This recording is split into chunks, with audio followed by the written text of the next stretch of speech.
Good morning, everyone.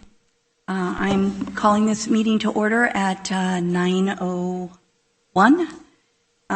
We will now begin with a moment of silence, silent reflection, or silent prayer.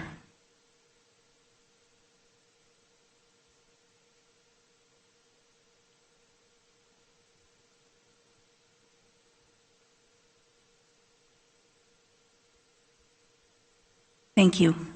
Supervisor Wynn, will you lead us in the Pledge of Allegiance?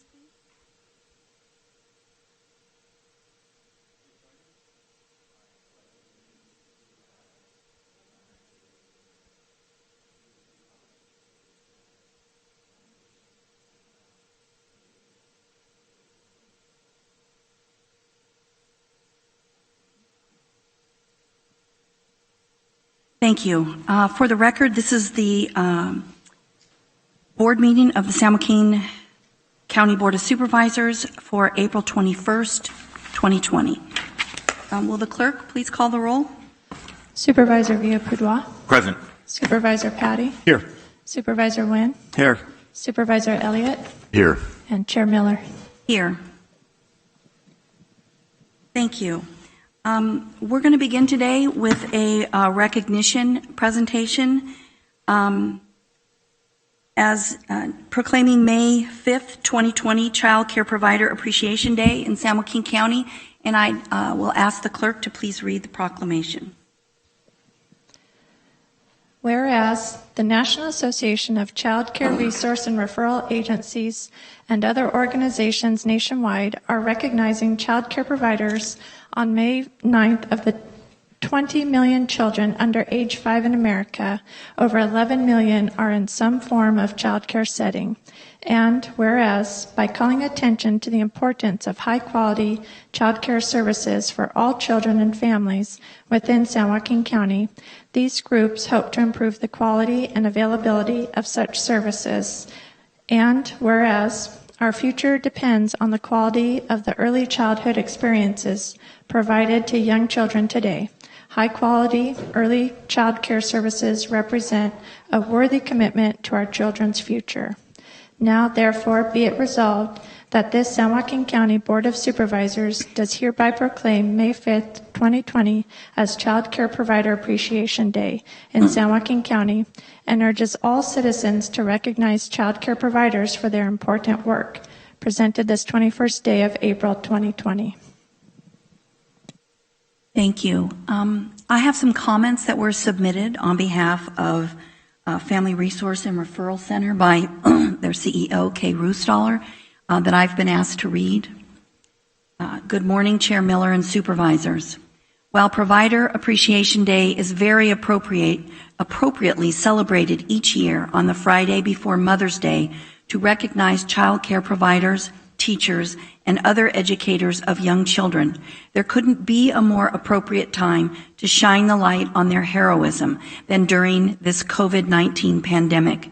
Can you imagine the chaos that would ensue in our communities right now if healthcare professionals, grocery clerks, law enforcement officers, and other essential personnel didn't have childcare? Their value is beyond measure.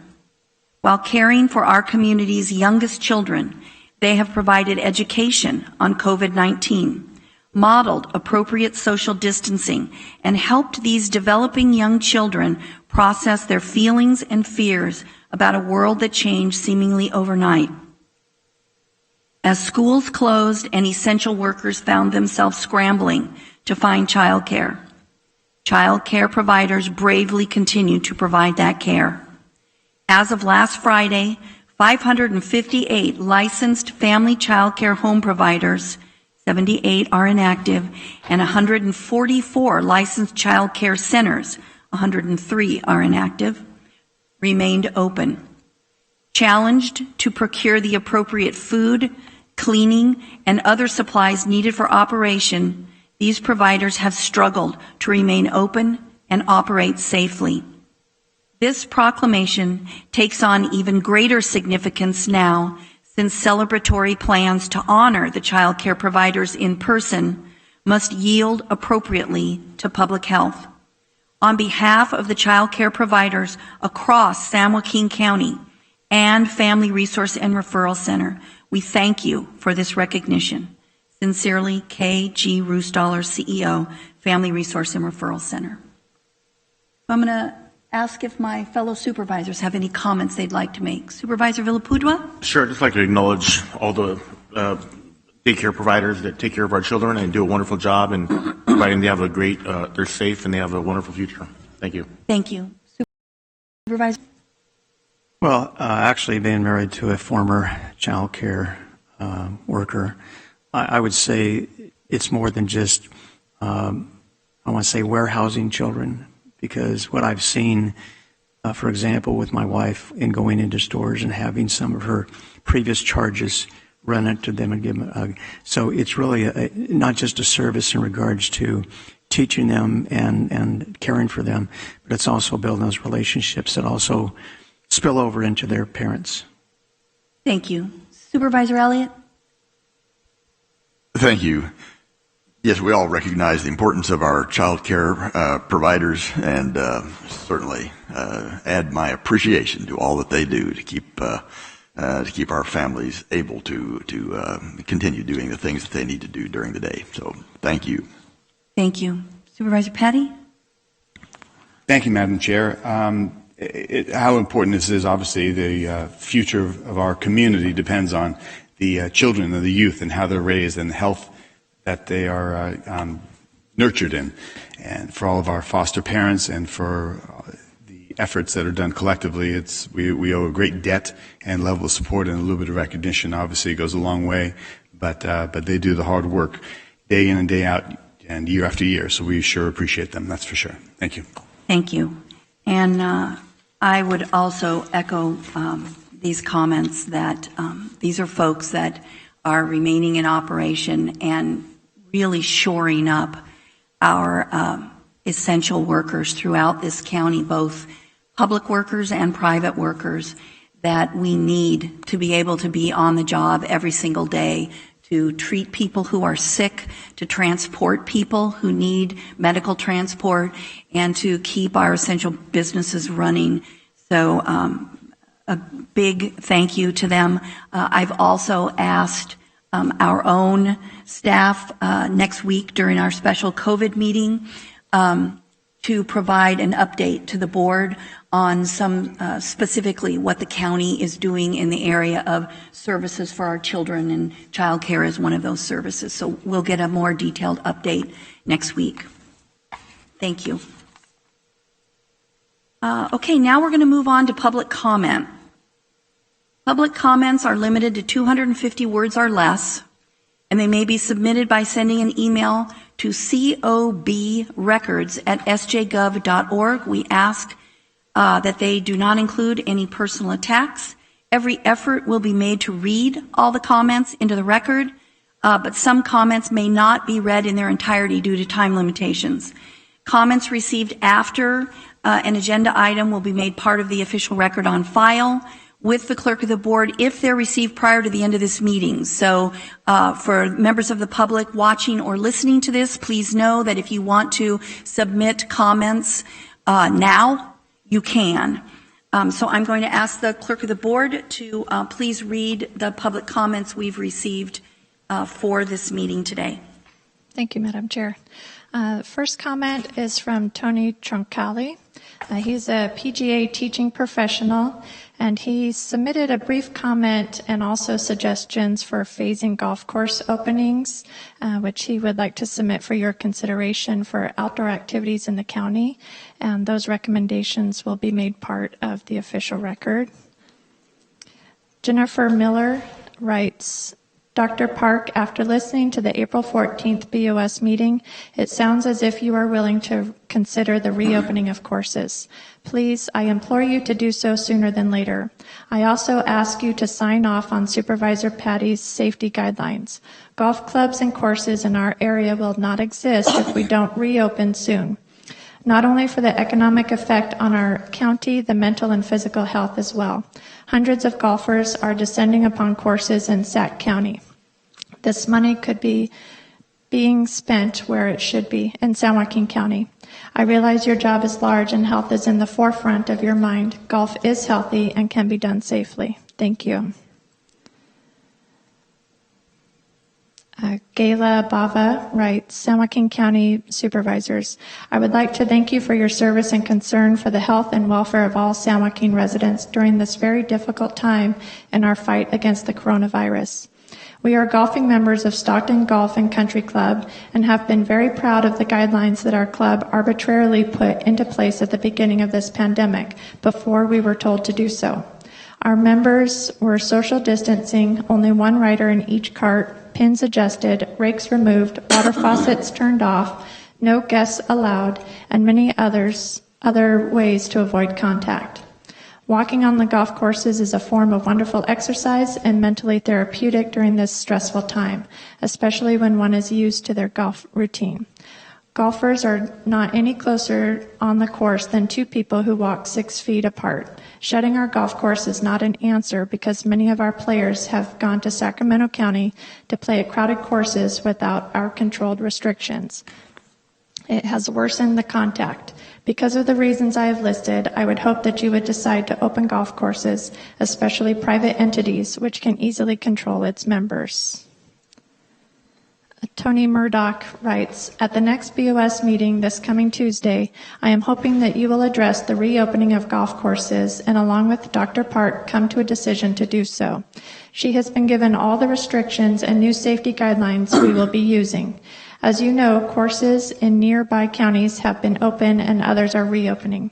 We don't need to have this money being spent elsewhere. Let's keep it where it belongs. Playing golf is by its nature is a distant sport among the players. Abiding by the new safety guidelines that all golf courses are now using will provide opportunities for much needed outdoor exercise. It will provide physical exercise as well as being mentally therapeutic. Thank you.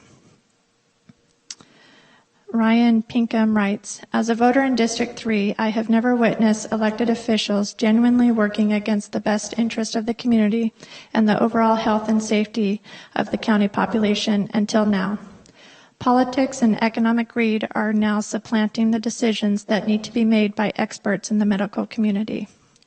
It has come to my attention that Supervisor Patty and other members of the board would rather distract and play into popular voices instead of heeding the advice of trained medical professionals.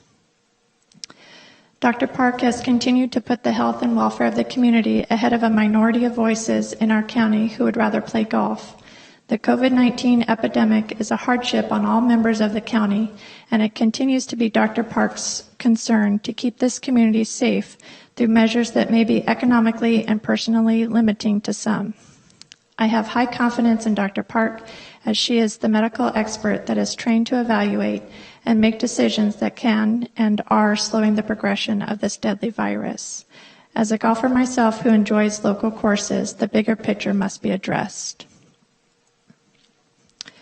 Jennifer Gutierrez writes, my name is Jennifer Gutierrez, and I am a voter in District 4.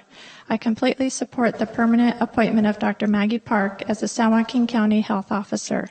I am extremely confident that with Dr. Park in charge, critical decisions are being made in the interest of all county residents based on science and medicine rather than politics and profit. Susan Pinkham writes, my name is Susan Pinkham, and I am a voter in District 4. I support the permanent appointment of Dr. Maggie Park as the San Joaquin County Health Officer. I feel confident that Dr. Park's decisions are being made based on science and medicine rather than politics. This is not the time for politics.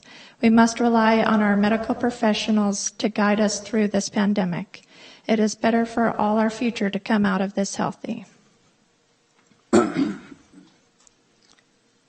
And Gwen Calloway writes, one of the main arguments for opening golf courses is that Sacramento courses are still open and that their public health director decided golfing did not pose a threat to public safety provided mitigation measures are in place. Consider instead that Dr. Bellinson has allowed public courses to remain open. He closed private courses. Also, he is not Sacramento's health officer, so he is not comparable to Dr. Park's role in our county. What people also fail to mention is that there are Sacramento County residents who are perturbed that public courses remain open when other public areas like beaches and gyms are closed. Instead of focusing on the example that has elected to allow some of their courses to remain open, let's examine all those who have closed all their courses. 4 of 7 counties surrounding San Joaquin County have closed their courses, making Sacramento more the exception, not the rule.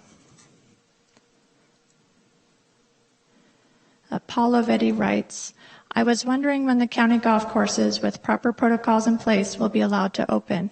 It just seems like they should be open now. When walking or riding on a golf course, a player is basically isolated and comes in contact with only the group he is playing with while getting a great deal of exercise, something that has been encouraged.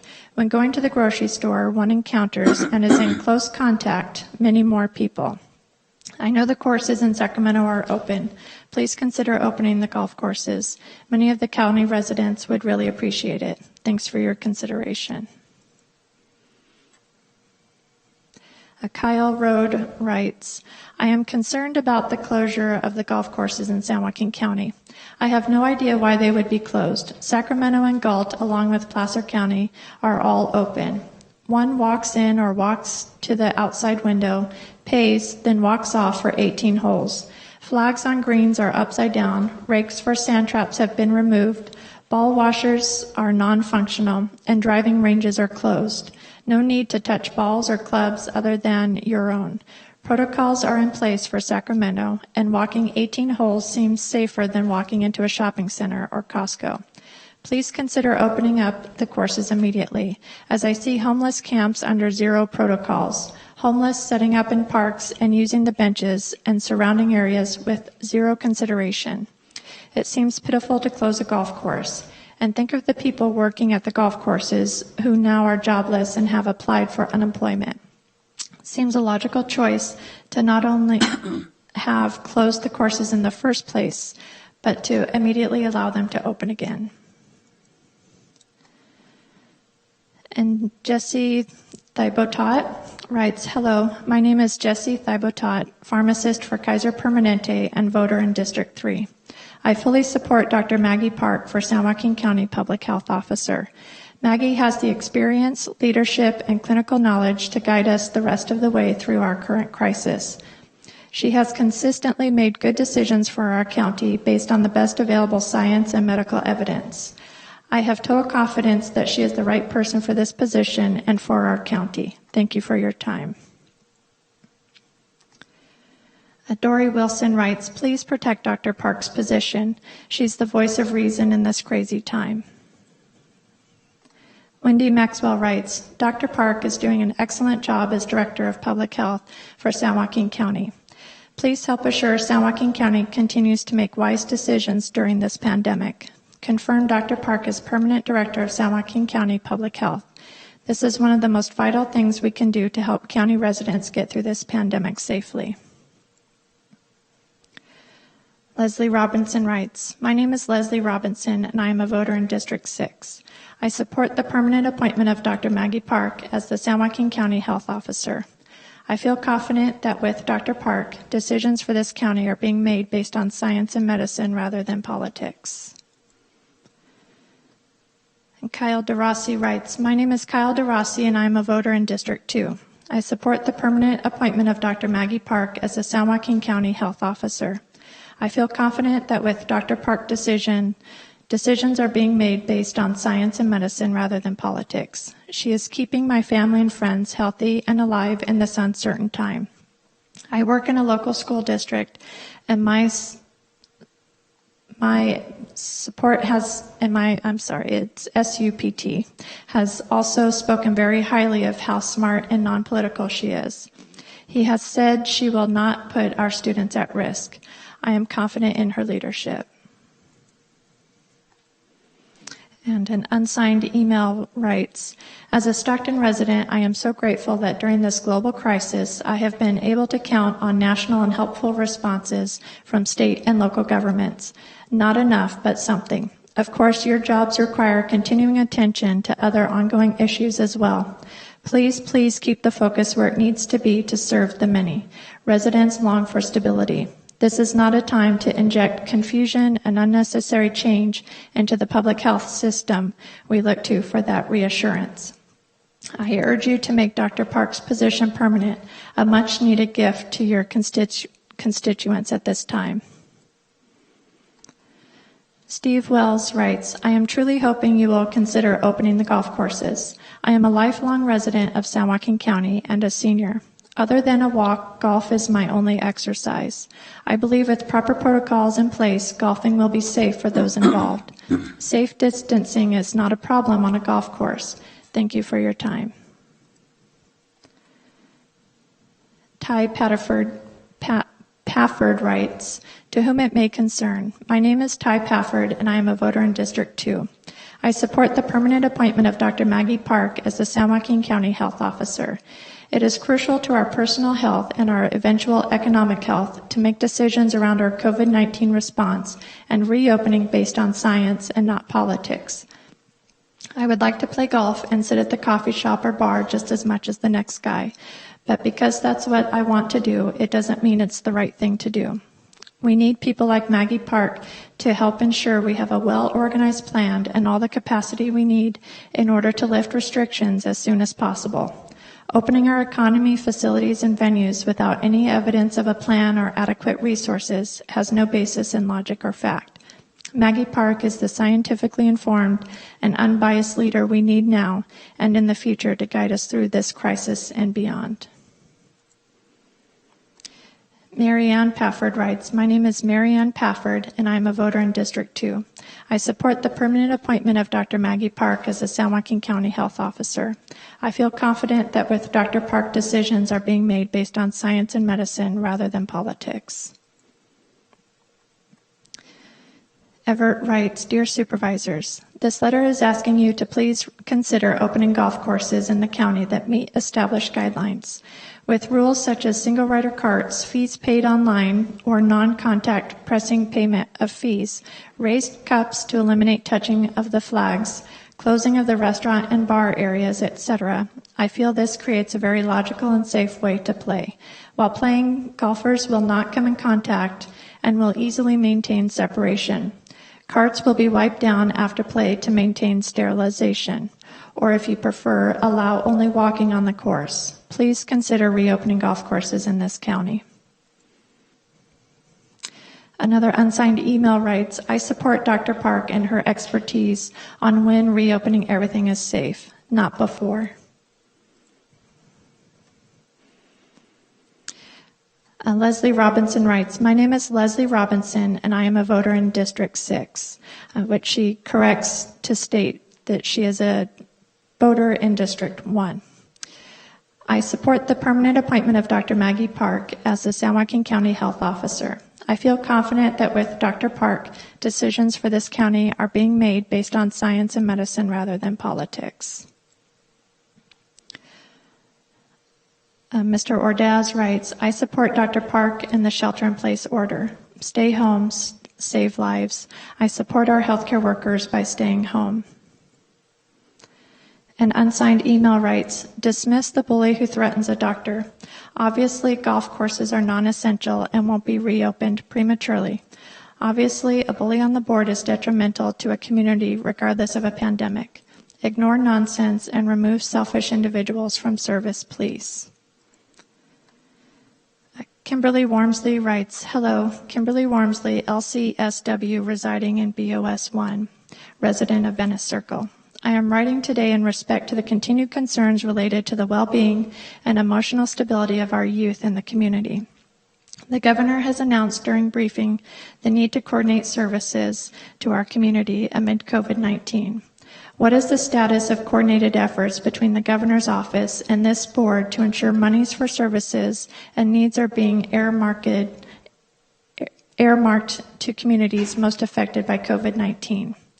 What steps has the county made or will make in order to ensure that psychological supports are needed to some of our most valuable communities? How is the county providing care to ensure families are getting their needs met? Has there been any types of communication to families about services they can access remotely to ensure the stability of their children and loved ones?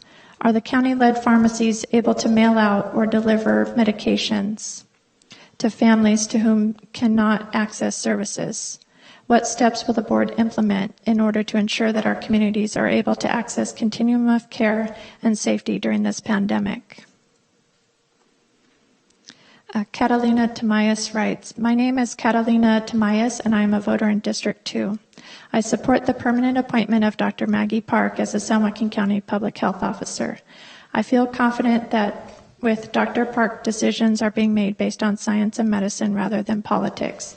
I have known Dr. Park for 4 years and she is an exceptional professional with high regard for human life.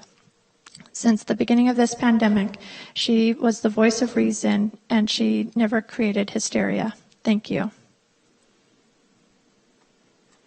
Jennifer Lagoria writes, Supervisors, Dr. Park has been more visible, providing vital COVID-19 information and needs to be made permanent. Dr. Park's decisions on our health and safety are based on science and not on profit. I hope your decisions are based on this criteria as well. Michelle Wheeler writes, to whom it may concern, my name is Michelle Wheeler. I am a voter in District 3. It's come to my attention that my representative to the Board of Supervisors wants to intimidate or remove Dr. Park from her position as interim public health officer to appease constituents upset over the closure of golf courses in the county. I am advocating to have Dr. Park permanently appointed as the county public health officer. I am confident Dr. Park's decisions, like the governor's, are being made based on science, not politics. It is paramount that we put lives ahead of recreation. Yes, there are many golfers in the Brookside community who would love to get back on the golf course and socialize with their golf buddies or hang out at the country club. But we also have many residents who are also members of the country club who are part of the vulnerable population. I wonder how Mr. Patty would feel if members of the Brookside or Stockton Golf and Country Club became ill or died as a result of reopening the golf courses. Would he have regrets or consider it the cost of doing business? Mitchell Mariubayeshi writes, please follow the guidelines of Dr. Park and of the California Department of Public Health. We need to stop the spread of COVID-19 to save lives. My colleagues in the medical community are risking our lives and those of our families to care for patients harmed by COVID-19. We need the entire community to support us by following the directions of our leaders like Dr. Park and the California Department of Public Health. No one person is more important than the community. No golf course is more important than our lives. Please respect the guidelines of our health leaders and help us stop this disease. Craig Truxclair writes, good morning. Since my phone calls and emails to San Joaquin Public Health result in the same, that information is not available response, I thought I would try this forum to get some answers. I was hoping to find out the number of the 428 CV cases in San Joaquin County and 24 in Lodi that have recovered. How many required hospitalizations and how many remain hospitalized at this time? My reason for asking is that we ever hear are the bad statistics and none of the good. The fact that Governor Cuomo of New York broadcast these same statistics of cases in his state to the entire world, in my opinion, negates the privacy argument. And yes, unlike Tom Cruise's character in the movie A Few Good Men, I believe we can handle the truth. On the subject of the lockdown, I would also like to say that since obesity and its common side effects have been shown to be a prime factor in bad outcomes from the CV, keeping folks locked down in their houses any longer than necessary, watching TV and eating Cheetos seems counterproductive. Thank you. Lisa Richmond has submitted a letter on behalf of the San Joaquin Medical Society, which was signed by 12 doctors throughout San Joaquin County. And it states, on behalf of the San Joaquin County Medical Society Board of Directors, we strongly support the appointment of Dr. Maggie Park to the position of public health officer, my apologies. Dr. Park stepped into this interim role just a couple of short months before we found ourselves in the midst of the most serious public health crisis of our time. She has risen to the occasion and shown great strength and leadership during the most difficult of circumstances. We understand that some of the orders and decisions may not be popular among members of the Board of Supervisors and the public. However, we feel confident in her judgment and ability to do what she feels is best for our community, a community where she lives and is also raising her family. While we are all anxious to reopen the economy, it is critical that we let our physicians and scientists lead the way for the safety of our county. As we have shared with you in the past, recruiting physicians to San Joaquin County is a challenge and is often a revolving door, especially for those who do not have roots here. We urge you to appoint Dr. Park, who has proven herself qualified and committed during this extraordinary situation. Reverend Nelson Rebel Gonzalez writes, Peace. I am the Reverend Nelson Rebel, Associate Pastor of St. Paul Lutheran Church in Lodi, California. I am writing to show my support for Dr. Park and to ask that she be made the permanent County Public Health Director in San Joaquin County. This is not the time to create instability in our healthcare system. I hope you take my advice seriously. Thank you. Tiffany L. writes, I am writing this letter to express my excitement at the official appointment of Dr. Maggie Park as San Joaquin County's official public health officer. I have watched as she has tirelessly battled on behalf of this county in an interim position. She has been an inspiration to watch as she's spoken on countless occasions to help us flatten the curve and gain a better understanding of what these guidelines mean. She has handled the pressure of an enormous situation with grace and class. I look forward to seeing her in future endeavors. A concerned community member writes, I am a concerned constituent and a contributing member of our community. During these unprecedented times, it is extremely important that leadership considers the health and wellness of our entire community. Although it has been expressed that it is not about golf, it saddens me to say that golf has become the focus. Dr. Park has said she is willing to consider opening parts of the community safely based on science and facts, that she will be watching our numbers to make sure they continue to stay positive. By doing so, she will also be protecting our healthcare workers and first responders. She has never said that she would not open golf. What I recall is that she would like to look at it broadly. That seems like a big picture view and one I would expect from the board. I would not consider your treatment towards Dr. Park as working with her. Her treatment would fit more in the definition of threat and harassment. Bullying is very unbecoming of the board and really has no place in our community. An unsigned email writes, as the San Joaquin County Board of Supervisors, I would expect that your main priority would be to keep San Joaquin County residents safe. Dr. Park is ensuring our residents stay safe. You should be supporting her, not antagonizing her to keep frivolous golf courses open and risking the health of our community. The Agency for Healthcare Research and Quality states that the average acute care cost for a ventilated patient is $2,300 per day. That's a significant cost for your constituents to incur. If there were to acquire COVID-19 resulting from not following the stay-at-home order and would need such a resource, how are you objectively weighing the benefits of keeping specifically golf courses open? What is the board doing to address more urgent matters such as sheltering the homeless, supporting our essential workers, and providing mental health services to constituents throughout the county? Allison Colavita writes, my name is Allison Colavita and I am a voter in District 4. I support the permanent appointment of Dr. Maggie Park as the San Joaquin County Health Officer. I feel confident that with Dr. Park, decisions are being made based on science and medicine rather than politics. Further, I think it's a shame that some constituents are focused on their anger about not being able to play golf or go to a bar when there are people legitimately suffering, not being able to pay their bills or battling COVID-19. Benjamin Morrison writes, to whom it may concern, it is my understanding that Dr. Maggie Park is being considered for the position of Public Health Officer for San Joaquin County. I have had the pleasure of working with Dr. Park on and off for about 8 years.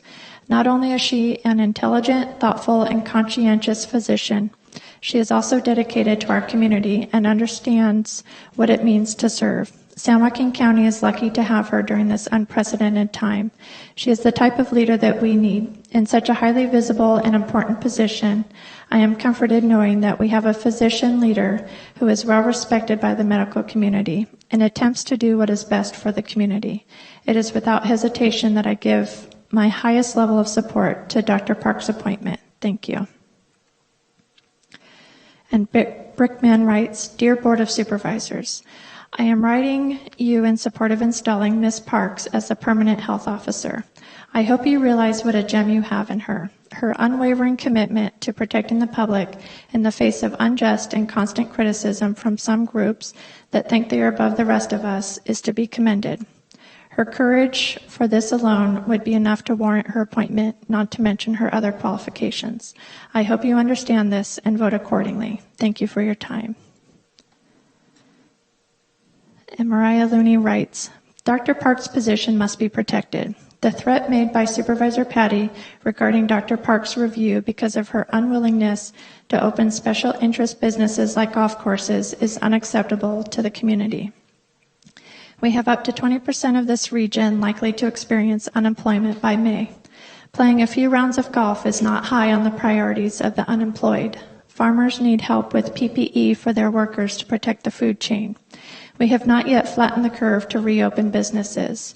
It's not time for a spring golf holiday.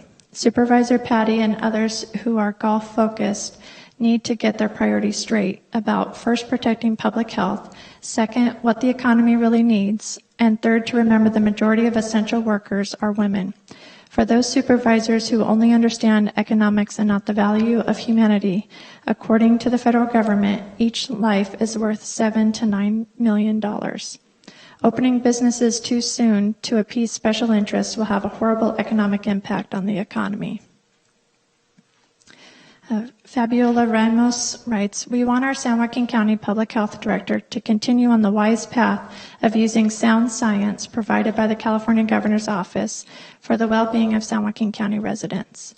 I support making Dr. Park a permanent director to bring stability to our public health system. Safety, stability, and good health services for all residents will make the economy strong again more quickly than prematurely opening services, especially recreational businesses such as golf fields, which can multiply our COVID-19 spread rate and compromise our elderly. We need her to be made permanent. We do not need administrative chaos during a pandemic. And Barbara Barragan-Perea, she writes, this is the first of 2 emails. In this email, you will find individual comments and signatures from 351 San Joaquin County residents for public health and daily KOS. We are requesting that the San Joaquin County Board of Supervisors support the work and the positions in full of Dr. Maggie Park while she makes recommendations to reduce the impacts of COVID-19 on county residents. And this position will be on file with the clerk of the board's office. An unsigned email writes, I support Dr. Park to be the permanent county public health director. She is what we need in this time of crisis. Adam Corkins writes, Honorable County Supervisors, I respectfully request the supervisors oppose health orders issued by the San Joaquin County Health Officer to the extent orders seek to restrain movement of persons without evidence of exposure to a contagious disease. State police power includes quarantine and isolation. Neither of those terms should apply where there is no evidence of exposure to a contagious disease. Every public official in California promises first to support and defend the Constitution of the United States and not the health and safety codes. We can work together to contain COVID-19 while also respecting the civil rights of residents for whom no evidence of a quarantinable communicable disease or exposure to a communicable disease has been provided by the health officer. Please protect our civil rights and oppose the overly broad natures of the orders. And Mr. Corkins provided several notations to the CDC and the Constitution, which I did not read in the interest of time and will be on file with the clerk of the board's office. Kay Roosdollar writes, I would be remiss if I didn't thank the Board of Supervisors for allowing Maggie Park to act as interim public health officer. The Board of Supervisors should have great confidence in appointing her as the public health officer after witnessing her leadership. She's demonstrated a high standard of care in the guidance she's provided residents, especially child care providers and young children, to keep San Joaquin County safe and healthy during COVID-19. She has worked very closely with the early care and education community throughout the pandemic, working with Ziana Blackwell-Rodriguez, Director of the San Joaquin County Public Health Services and the San Joaquin County Public Health Team. A recorded webinar about COVID-19 was produced for child care providers and distributed widely. She deserves the full backing and support of every San Joaquin County supervisor. Thank you. Kimberly B. writes, as a San Joaquin County resident and county employee, I am frustrated by the continuous talk of golf courses. What about your county employees who are out of work because they are non-essential? Why are golf courses and their employees more important than your own employees? Please show some sympathy to county workers who are not currently working, and please support Dr. Park and her plan. She seems to be doing a great job. Michael Collins writes, I would like to take this opportunity to express my support for Dr. Maggie Park. Dr. Park assumed her role under less than perfect circumstances and has done an amazing job. As a funeral director in the community, I work with the health department daily, and it is my belief that Dr. Park has done an outstanding job of supporting us through communication and current policy. I wholeheartedly recommend her for the position of director on a permanent basis.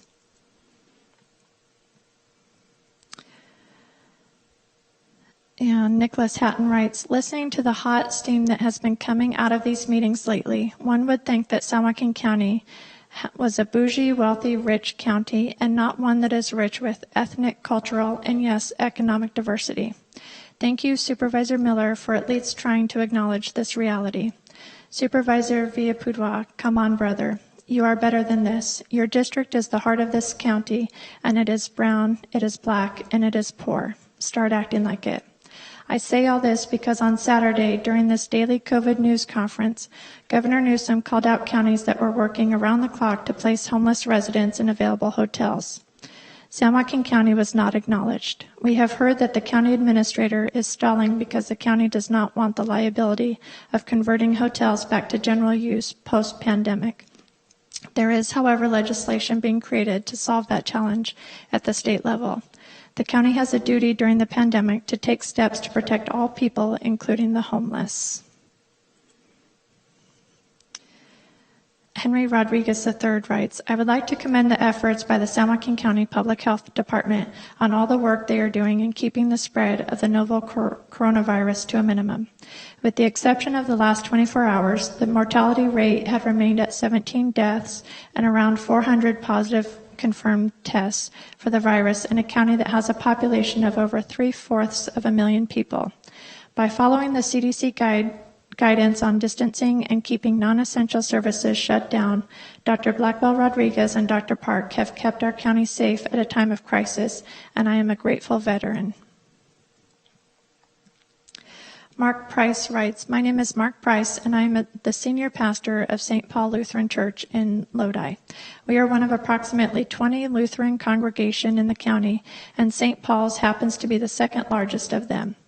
I am also a nominee to be the next bishop for the Lutheran Church in Northern California. I am writing today to send my ringing endorsement of Dr. Park to be named the permanent director of public health for San Joaquin County. She has shown constant apolitical scientific leadership during the current pandemic and deserves the stability of being named the permanent director. The county also needs stability at this crucial moment, and Dr. Park is the one to provide that leadership. To not name her to this post would be a grave error that would have negative ramifications for the public health in our county for years to come. Thank you for taking the time to read my letter of endorsement. And Tiara Johnson writes, good morning. I am writing to share my support for the appointment of Dr. Maggie Park as the public health officer. Time and time again, especially during this pandemic, Dr. Park has shown that she cares for all of the residents that live, work, and play in San Joaquin, and not just a small elite group of people.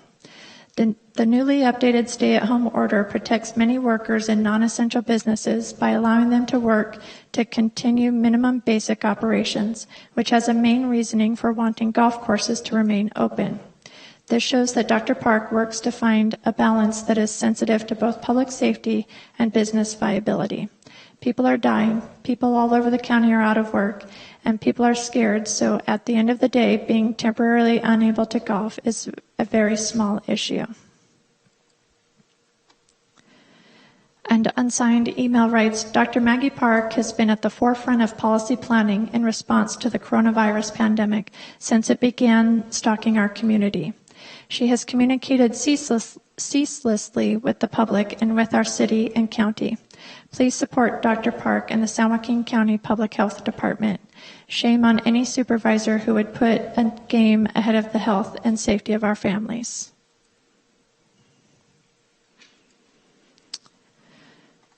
Another unsigned email writes, I want my life back when it's safe. Because data says not as many people have it as was expected, some people think we should just resume our lives again. How do they not understand we are doing so well because of our actions and sacrifices? We sheltered in place early and prevented it from spreading like it could have. So now we need to ride this out and make sure it's really safe, or we sheltered for nothing. When we get out again, I want it to be for good, not for a short time, and then have to shut everything down again. I support Dr. Park and the shelter-in-place order. Stay home, save lives. I support our healthcare workers by staying home. Dear San Joaquin County Board of Supervisors, peace be upon you all. I am the Reverend Nelson H. Rabo Gonzalez, an associate pastor at St. Paul Lutheran Church in Lodi and a Lodi resident. My question for the San Joaquin County Board of Supervisors is the following. What is the plan to protect our migrant workers are still working on the fields from COVID-19? Given the fact that agricultural work will increase in May, what measures are being taken to protect the most vulnerable members of our society, who are also providing us with food and economic stability by performing their essential work? Thank you. And unsigned email writes, Dr. Park has our best interest in mind. She is using data and facts to keep us all safe. I am disgusted with some of the board members' behaviors towards Dr. Park and their complete disregard for the safety of our community. Another unsigned email writes, I would like to first request that my information not be shared with anyone and to remain anonymous. I currently work at a public golf course in the county. I would like to hopefully convey the message that some golf course employees are thinking but don't write in about. While I understand that the citizens who write in advocating for the golf courses to be reopened believe that golf courses would be able to easily adhere to social distancing guidelines, I would like you to know that the actual application of any guidelines provided will not work as effectively or easily as you might think. While I have not seen the current suggestions, unless they are extreme, walking only, credit card only, etc., golf course employees would still be exposed to hundreds of people in the community a day. I would like the current citizens who believe that the golf courses should be open to think about the employees at the golf course rather than focusing on the individual golfer. Because while the individual golfer is not going to encounter hundreds of people a day, the employee at the golf course will. And Barbara Barragan-Perea writes, this is the second of 2 emails. In this email, you will find individual comments and signatures from an additional 194 San Joaquin County residents for public health and daily KOS. Within the 2 emails, that is a total of 445 signatures. We are requesting that the San Joaquin County Board of Supervisors support the work and the positions in full of Dr. Maggie Park while she makes recommendations to reduce the impacts of COVID-19 on county residents. Judy Weldon writes, good morning, board members. It has come to my attention that there are some who would consider removing our county health officer, Dr. Maggie Park, for her diligent adherence to the recommendations of Governor Newsom during this time of coronavirus pandemic. Dr. Park has constantly and tirelessly collaborated with hospitals and other agencies to ensure the best possible health outcome for our citizens while keeping us up to date with the latest news and information regarding the virus so that we can best protect ourselves and our loved ones. Let's be sure that we understand the impact of this event. A pandemic is not a tiny blip on the history of a nation. It is an event of seismic proportions on the health, environment, industry, and well-being of our planet. The situation will not disappear in the near future. The effects will last a lifetime for many who have endured the worst, especially the death of one or more loved ones.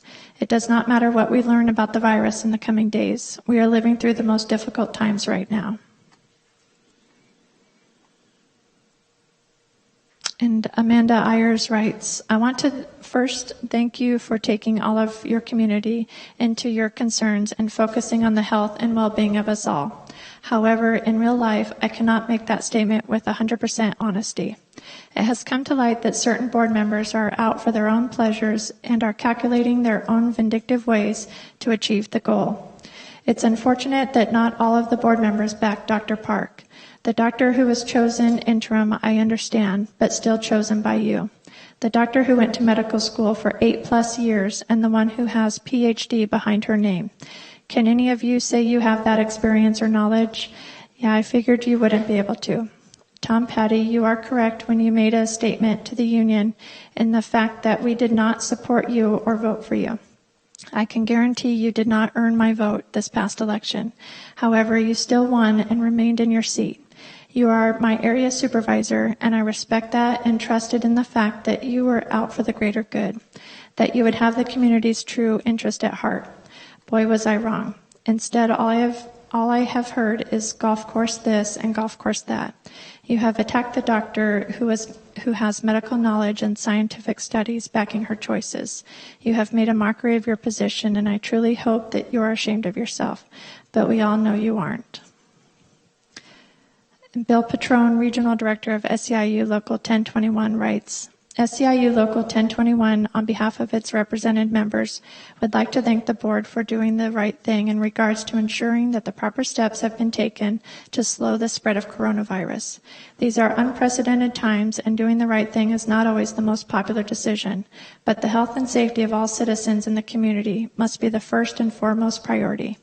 Please stay with your moral compass and continue to do the right thing until medical science and fact provide the opportunity to decide otherwise.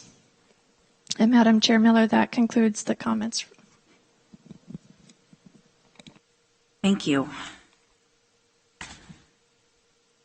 Well, that was a robust public comment section, so that's great. I want to remind the public who's watching or listening again that you can still submit additional comments. They will be added into the record. Thank you. Now we're going to move on to minutes, and I'm going to ask the clerk of the board, excuse me, for clarification on the minutes of March 24th. That's correct, Madam Chair. In the minutes for the discussion regarding the micro enterprise kitchen, the minutes reflected a motion that the board took to opt out, when in fact the motion should be that the board took action not to opt in, and they will be changed to reflect that. Great. Thank you very much. Unless there are any items here that supervisors feel need to be corrected, I'm looking for a motion and a second to approve the minutes of March 10th, March 24th, March 31st, and April 7th. I'll make a motion to approve the minutes. Second. Okay, we have a motion and a second. Please cast your votes.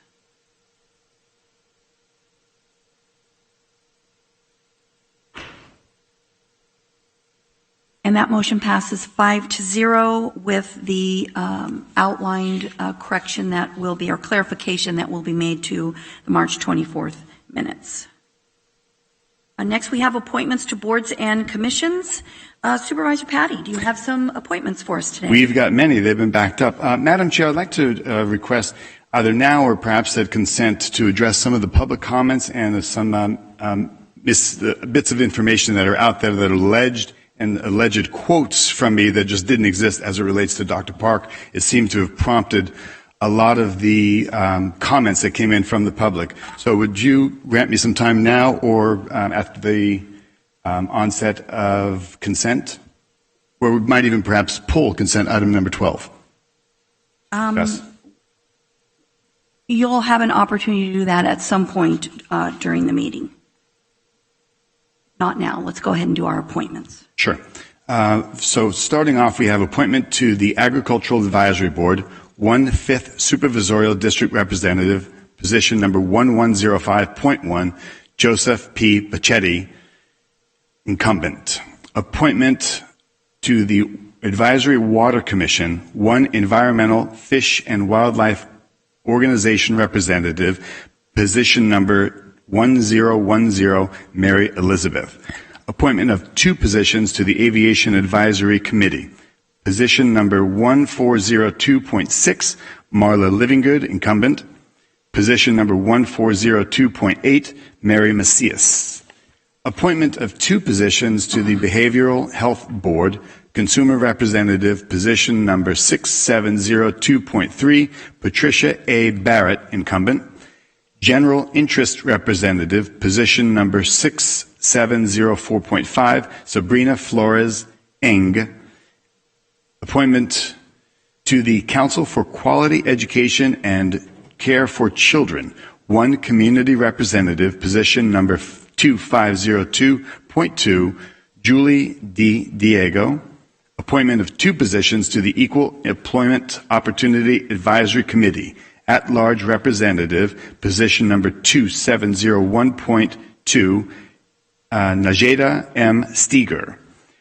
County Administration nominated employee representative, position number 2703, Johanna Schick, incumbent. Appointment of 2 positions to the Housing Authority Board and accept written responses in lieu of public interview of 1 commissioner position. Commissioner position numbers 3602, Lester Patrick, incumbent. Tenant registered with the Housing Authority, position number 3606, Patricia A. Barrett, incumbent. Appointment to the Kennedy Community Center Advisory Board, 1 at-large representative, position number 4001.1, Jerry Fountain, incumbent. Appointment to the San Joaquin County Mosquito and Vector Control District, 1 Board of Supervisor appointee, position number 5901.1, Steve Koldani. Appointment to the Thornton Municipal Advisory Council, 1 member, position number 6401.2, Rebecca Maria Alvarado. That is all, and I make this in a motion to approve these recommendations. I'll second the motion. Thank you. We have a motion and a second. Please cast your votes. And that motion is approved 5-0. Okay, we're going to move on to consent. First, I need to announce that consent item 14 has been pulled from consideration at the request of the department, and that will come back to this board at a later date. And consent item number 17, the title base salary is corrected to be a base salary of $61,968 as indicated in the board letter. The agenda had an incorrect base salary of $231,246. So we're not pulling items from consent for discussion, but any board member who wishes to pull an item for a separate vote, I'm going to ask if there's anyone that wishes to do that at this time. Madam Chair, I'd like to request pulling number 12. Heidi, any others? Then I am looking for a motion and a second to approve the consent items 1 through 13 and 15 through 29 as amended, and we will come back to, for a separate vote, item number 12. So moved. A motion. Second. A motion and a second. Thank you. Please cast your votes.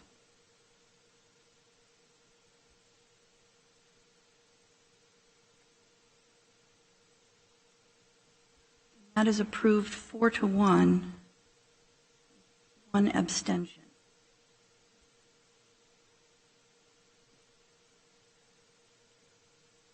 Okay, so item number 12, approve the appointment of Maggie Park, MD, as Public Health Officer, effective April 27th, 2020. Before we get into any discussion, I'd like to ask CAO, perhaps Mr. Diedrich, and perhaps our HR director to provide a little context in terms of the recruitment process that was conducted and how this recommendation was made and why it's coming forward to the board today.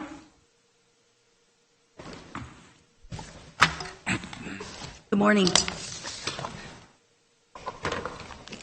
Good morning, Madam Chair, members of the Board of Supervisors. So, yes, the position of a health officer became vacant when our prior health officer transitioned at the beginning of November. We appointed Dr. Maggie Park as interim health officer at that time, so about 5 months ago. She has served within public health services for a number of years as our California Children's Services medical director.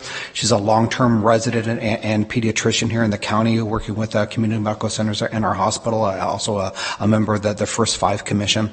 We're also absent an assistant health officer. So in the December timeframe, we worked in collaboration with Human Resources and used a national firm, Wendy Brown and Associates, which we've used before, as well as other county departments seeking executive leadership. 10 names for a health officer were referred to the department. 7 of those were interviewed by a team consisting of Zena Blackwell Rodriguez, Matt Garber, and Dr. First, who's a retired health officer who's been providing us some assistance since last July. 7 of those were interviewed. Several of them were brought back for in-face interviews. Dr. Maggie Park was the best candidate, even though we did a national recruitment. She's worked well internally with our leadership and our staff, and I'm pleased to bring the recommendation to appoint her permanently today. Thank you. Ms. Hopkins, do you have anything to add to that in terms of how exhaustive the search was? I do. And I see that today we're only having the health officer come forward, not the deputy position, even though we were recruiting for both of those. If you can maybe speak to that a little bit. Sure. Thank you, Chair Miller. Good morning, members of the board.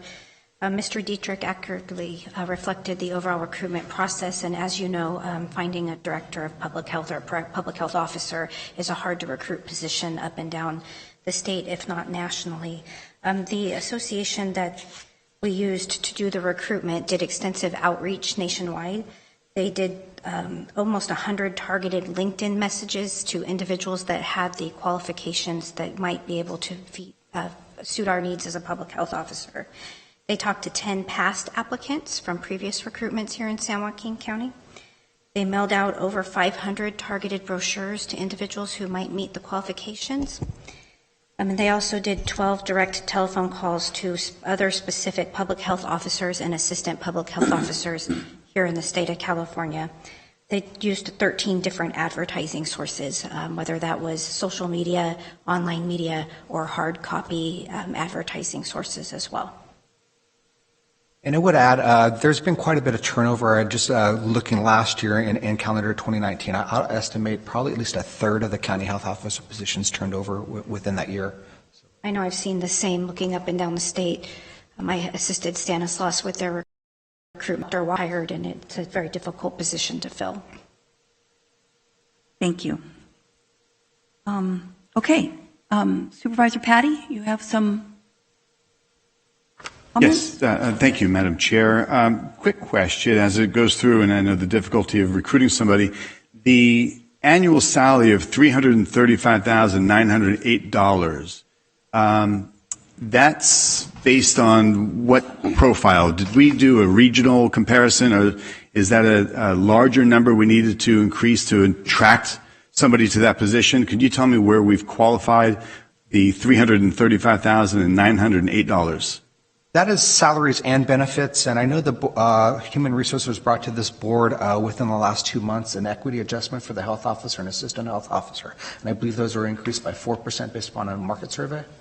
I would have to confirm that for you. That was prior to me starting, but we can do that and get that information to the board. I apologize for not having that this morning. But it was recently, I want to say in the month of February, we brought to this board, so there was a review done at our comparator counties, but I believe it was a 4% adjustment was brought to this board recently.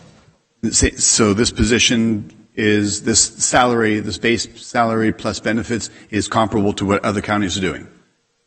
My understanding is that the work that was done puts us at the mean of the other counties.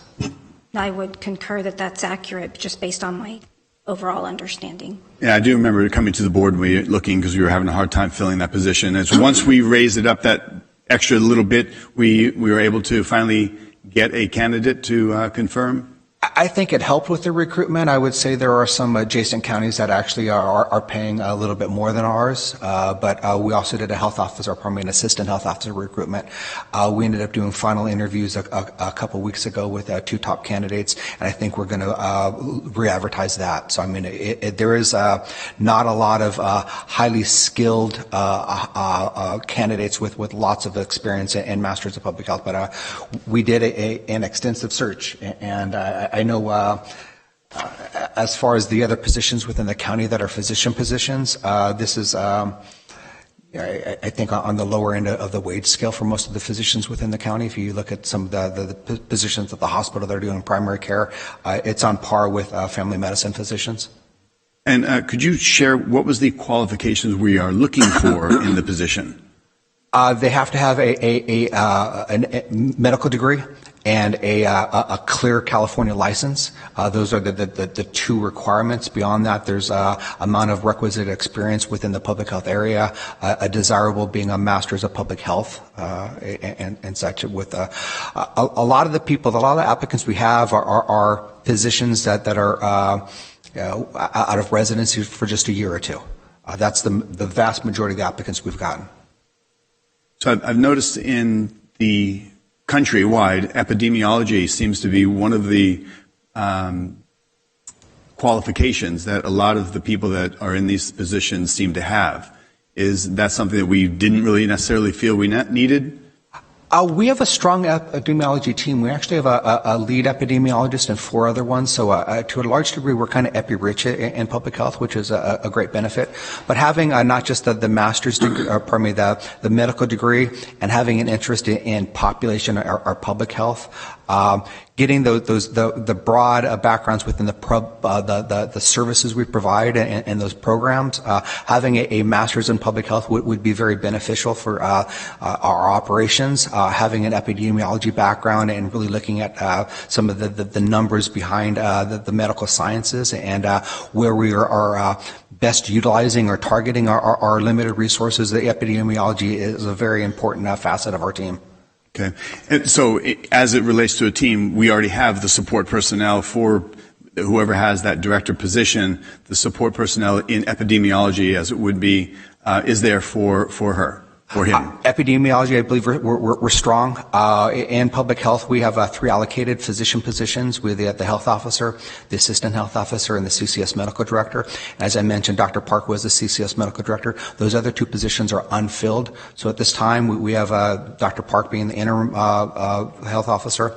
We have a retired health officer that provides 2 6-hour days for us. She's been retired for about 6 years now, but was a health officer in our county. And we have a contractor doing the minimum requirement for California Children's Services, that review and authorization of those treatment plans. So we are deficient right now as far as the number of physicians within public health. Zena Blackwell Rodriguez promoted from a senior deputy position several months ago in late 2019. Her backfill is unfilled, so we're also down a senior deputy director position within public health. So there are some needs on the team.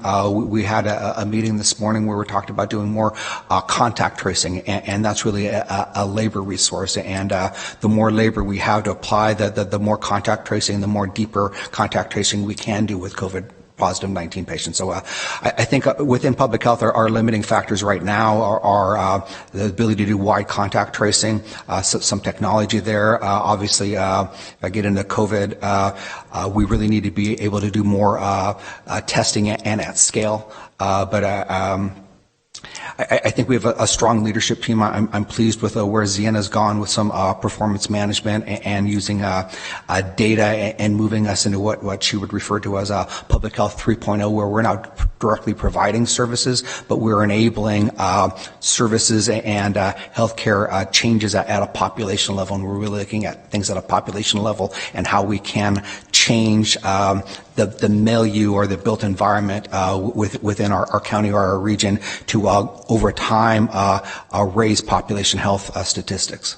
Excellent. So, and obviously the recruitment process is going on for these other positions, and we're hoping to have filled so that the department is staffed and adequately administered. Correct, and I did say we did have 2 finalists for the assistant health officer, but in working with Zienna and our team, we want to find the right person, and rather than hire just somebody that could work, we really are looking to delay to make sure that we have the right person long term. Excellent. So I'll just shift gears for a moment, and I appreciate that. I'm glad that, if and as it may be, very well be Dr. Park, at least we're moving forward to getting additional staff during the time we have a COVID-19. Last week we had a phone conversation, myself, Ms. Nino, we had County Council on the phone, and yourself, Mr. Dietrich, and 1 or 2 other people. And there's a petition going out. I want to clarify for the record that I never said any such thing, but there's a petition going around. It was brought up several times in public comment that in community planning calls, Supervisor Patty has threatened Dr. Park by saying, your review is coming up and it does not look good. And I know exactly what I said, and I would hope that everybody would attest that I have never said any such thing to Dr. Park, nor did I try to bully her as we had a discussion, as robust as that discussion may be. And do you recall that conversation being any different? I'm unaware of you making any such statement directly about a review. All right, thank you. I appreciate that. And I just want to state on the record that I remember, just several weeks ago that Dr. Park, I had the opportunity to reach her in the midst of the very beginning of this outbreak, and I 100% let her know that I felt she felt she was doing an excellent job, that she had my support, that she should be independent and working and do her job as she sees fit to the best health and the well-being of this county. And whoever has that position would have my support for that, and that has not altered. So while I may be an advocate for jobs and economic, and everybody seems to be focused on golf, I'm focused on economic value, and as we look at protests around this nation, I'm hopeful that we can work with our medical director, through you and through Ms. Nino as part of this administration, and that we can get there, and I'm sure that we'll have an opportunity in the coming short while here to discuss COVID-19 and what we are doing for economic value. So with that said, just to clarify some of the statements and the falsehoods that were generated by this KOS petition that's generated. I know that the mayor's communication director, his wife works directly for this company, so I think we don't have to go too far to find out where lies and something so false could be spread from. And I think that was uncalled for, because that's not the nature of how we as a board are operating, nor we in San Joaquin County are expecting people that work with us to behave under threats, which never happened. So that's all I have to say at this time, Madam Chair. Thank you. Supervisor Wynn? Yeah, just a couple of quick questions. You've laid out the process that's taken place in the past. So, and I know not with just this position, but other positions, we've really had a challenge in this county attracting well-qualified candidates, not just in healthcare, but in other areas. So, just from a procedural standpoint, let's say, for example, that we didn't approve Dr. Park, which I'm not suggesting, but what do you expect of the time frame it would take to find a replacement based upon your previous experience, and certainly with the assistant position that we currently haven't filled? These are extended time frames. Before Dr. Garza, our public health officer, we started to do recruitment. It was 6-8 months. We did, before we went to an external, a national recruiter, we did things more where we post them on CSEC and other association websites and do a kind of more of a county internal recruitment. thin amount of people actually applying, and I know other jurisdictions might go a year. As need be, when Dr. Garza did vacate a little over 2 years ago, we did engage with Dr. First, who was our retired health officer, and so we're able to get a health officer to fill the statutory role. It might not be full-time. It might not be as perfect of having somebody 40 hours a week, but we're able to find health officers to fill the statutory role. But the overall recruitment, there are not a lot of applicants. There are not a lot of perfect applicants. But I've seen other ones where they've gone past the recruitment time frame and they've relisted them. I know Brandy would have some more knowledge about other counties what they've done, but it's sometimes it takes a year. I would say from a human resources perspective, 9 to 12 months. And then as Mr. Dietrich said, when we're looking for the ideal candidate, this is a very slim candidate pool, and you may end up going beyond that and having to do what we did here, which is find somebody that fills that statutory obligation, but really isn't maybe fulfilling the full scope of the role. And I've done a lot of recruitment of physicians in my professional career, and it always kind of comes back to what do they have locally? What keeps them here? Why come to San Joaquin County?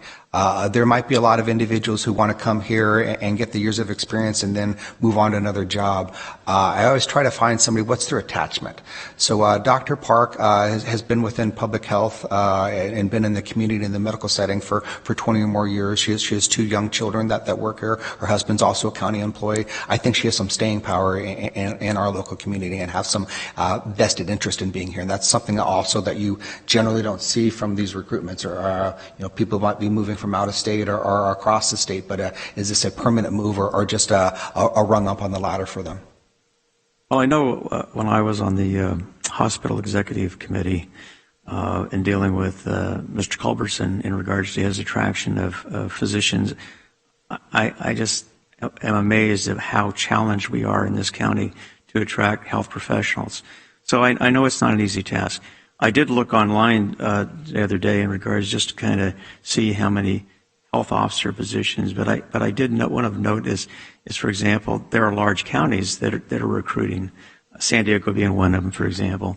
And the reason I bring that up is because, I would agree with you that, I know Mr. Culbertson, one of the things that he and other hospitals are working on in regards to growing our own physicians, because they do have an investment in the community to stay, and I think that's probably one of the best strategies we can come up with. And the reason I ask that question is because I don't think this is the time that we can get by with somebody who fills the credentials of the position, as opposed to somebody who's actually, and I'm sure Dr. Park is probably spending more than 40 hours a week on this, and it's only going to get worse. So again, I just was concerned about, what our alternatives were, which I don't think there really are any in regards to taking care of the health and public safety that we're trying to achieve. So again, thank you. And Dr. Park is imminently available. I had probably a 40-minute conversation with her before 9 o'clock last night. So I know she's highly engaged, and I do support the autonomy of the health officer. Thank you. Supervisor Elliott? Thank you. Yes, I'd just like to confirm here that the process we used is the normal process, and we just followed our usual effort here, our usual sequence of events in terms of bringing this nomination forward. Supervisor Elliott, I'd actually say we went above and beyond our normal process. We do this for certain executive level positions, department heads, as well as physician leadership. So we went above and beyond, but also to your point, it was not shortcutted. As Ms. Hopkins described, the recruiter did a national search, a targeted search, referred some highly qualified candidates to us, but at the end of the day, nothing was short-circuited, nothing was predetermined. Everybody, there was a panel and a consensus on that panel of who to keep moving through that process, and a consensus of who the best candidate was. And then after we made a conditional job offer, they had to go through the additional HR restrictions or requirements for a live scan and some additional reference checks. So everything was done as we would do any other executive recruitment, but we also had the benefits of having a national recruiter give us a lot larger and more qualified list than I think we could have done internally. All right, thank you. And I appreciate your clarification that we didn't do any kind of an expedited process. We went through the whole procedure here in terms of... I was just looking at the letter before you this morning. Tomorrow would be 5 months that she's been interim, so it's taken us that long to get here. Right, okay. And also the title of the board item is approve the appointment. So if the board is approving the appointment, who actually makes the appointment? Who actually is the appointing person? So I'm making a recommendation, and similar to like I have to make a recommendation, but it's the board's authority to, under the Welfare and Institutions Code, to have a health officer, to have a director of mental health and substance use services. So appointments like that, even though I might be the appointing authority and go through the process to make a conditional job offer, the permanency of those positions and specifically the health officer position, each county is required to have one as approved or appointed ultimately by the Board of Supervisors. And County Council Mark Miles would probably have the more legalistic description of that. Not sure that there is a more legalistic description of it. I think that you've characterized it accurately. Under the welfare, I think it's actually the Health and Safety Code governs the appointment of a health officer, and it's the board who has that authority to appoint. All right, thank you. So I appointed in an interim fashion because we need to have a health officer, but ultimately it has to the permanency of it has to be brought to this board. Thank you. I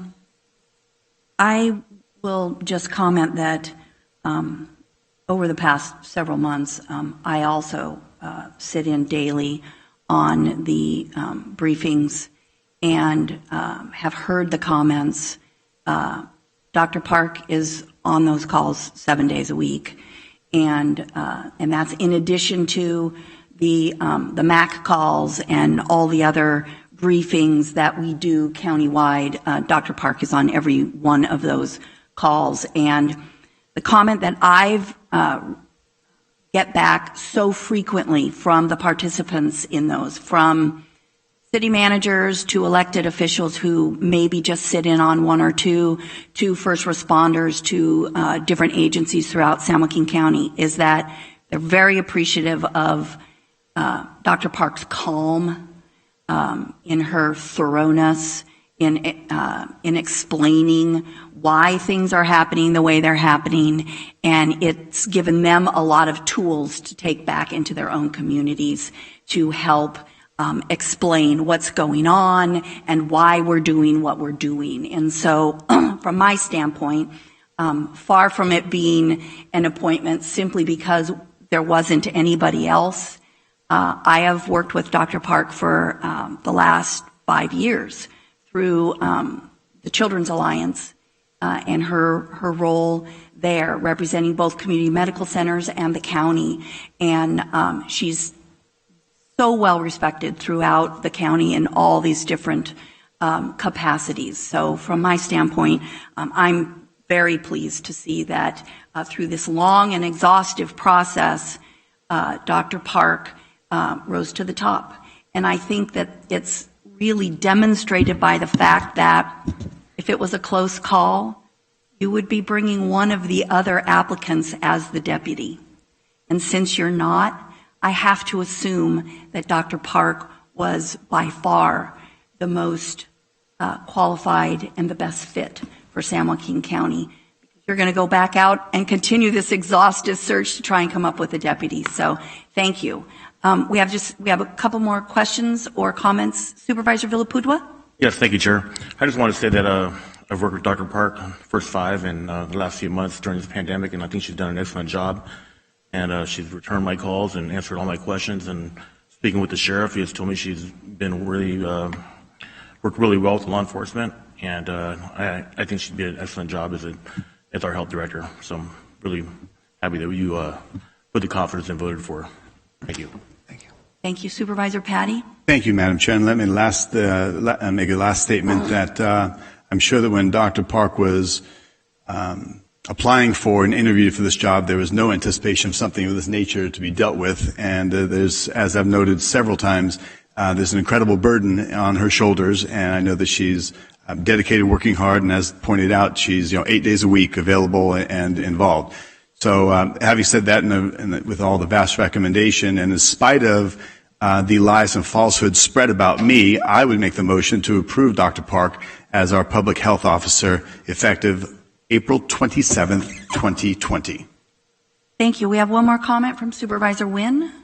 Yeah, I appreciate Supervisor Patty's motion. I would say a couple things. This issue with the golf courses obviously has been a prominent discussion for the last several weeks.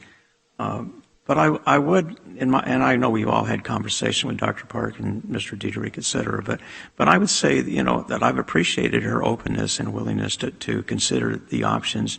I know she's been given several documents. One I submitted, I know Supervisor Patty submitted on golf courses as far as restrictions. And I guess what I found is that, she, as has been stated, she's very aware of certainly the concerns that have been expressed time and again. However, and I'm not sure because I don't follow all the other counties, but in our last meeting, the last order, we did make a modification, which was part of the two-part issue with golf courses, which was one was golfing, but the other one was allowing the businesses to maintain their greens, which is critical because that's their investment. Without that, they have no golf course. And it wasn't just golf courses. It was other businesses that have the opportunity to at least open for the maintenance, not to the public, but certainly to maintain that. And I thought that was a very welcome change and expansion, so to speak, to allow businesses to start preparing for what they're inevitably hoping to happen is being open for business. So I would say that I appreciate, her willingness to look at things thoroughly and make a comprehensive decision, which I think is, in this time and moving forward, are going to be critical because there is a lot of pressure in regards to economic recovery. And so I want to thank her for her service, her integrity, her willingness. I think one of the things I've always appreciated about our department heads is that, and when I've talked to them, I've always said, don't tell me what you think I want to hear. Tell me what you believe based upon your training experience. And they're always been forthright, and I may not agree, but I always appreciate the fact that they're willing to give me their version of what the right thing to do. And I think Dr. Park exemplifies that, and I think that's one of the things that makes this county strong. So with that, I'll second Supervisor Patty's motion.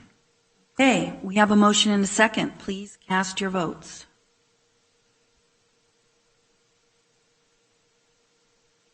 Dr. Park's appointment is approved 5-0. Congratulations, Dr. Park. Thank you, Supervisor. I think we have some positive news and some updates for you later on today. And just to also say, Dr. Park was, I use the analogy, he's dropped into the deep end, but the deep end actually is boiling water at this point. So it's going to trial by fire, but I appreciate your support. Excellent. Thank you so much. Next up, we have a couple of consent items that are COVID-19 specific. Is there a desire for any supervisor to pull for a separate vote either one of those items?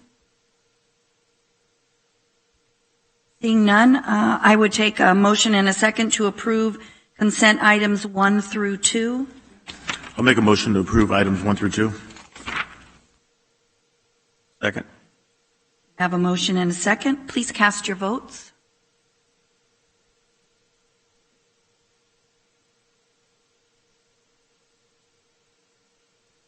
And those two items are approved 5-0. So next up, we have our discussion items of to receive updates on the COVID-19 pandemic in San Joaquin County and provide direction to staff or adopt orders as necessary. I'm going to take just a very brief break before we go into that discussion. They usually take quite a while. So we will be back here at 10:40. That's a 10-minute break. We'll be back here at 10:40. Thank you.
Okay, thank you, everybody. We're back. Next up is our weekly discussion on COVID-19 related issues. I'm going to mix it up a little bit today because we have someone with an update that is going to need to go somewhere. So I'm going to ask our Director of Behavioral Health Services, Tony Vartan, to provide us with an update. We, again this week, received some comments during public comment about specifically how are folks continuing to receive services, what sort of new collaborations or new partnerships are being developed, how are we working with the schools, with the veterans, with all of these different entities to come up with a plan to provide much needed services when we can't do it face to face. So, Mr. Vartan?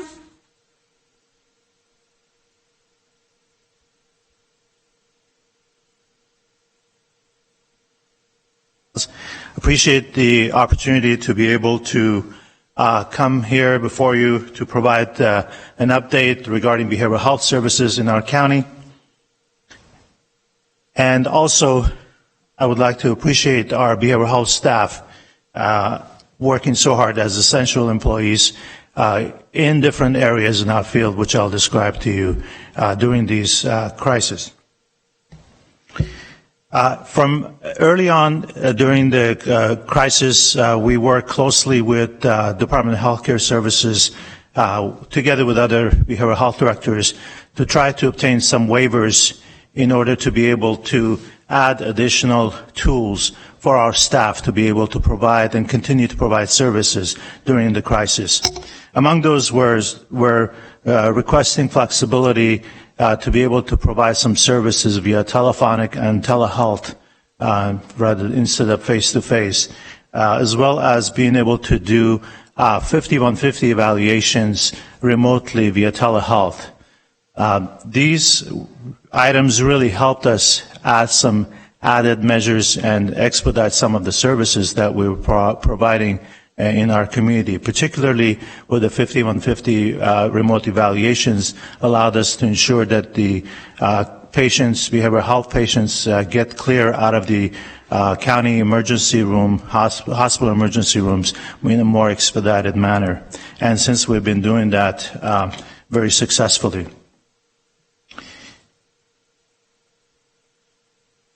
We went ahead and looked at our caseload sizes within the behavioral health and early on categorized those into three separate categories.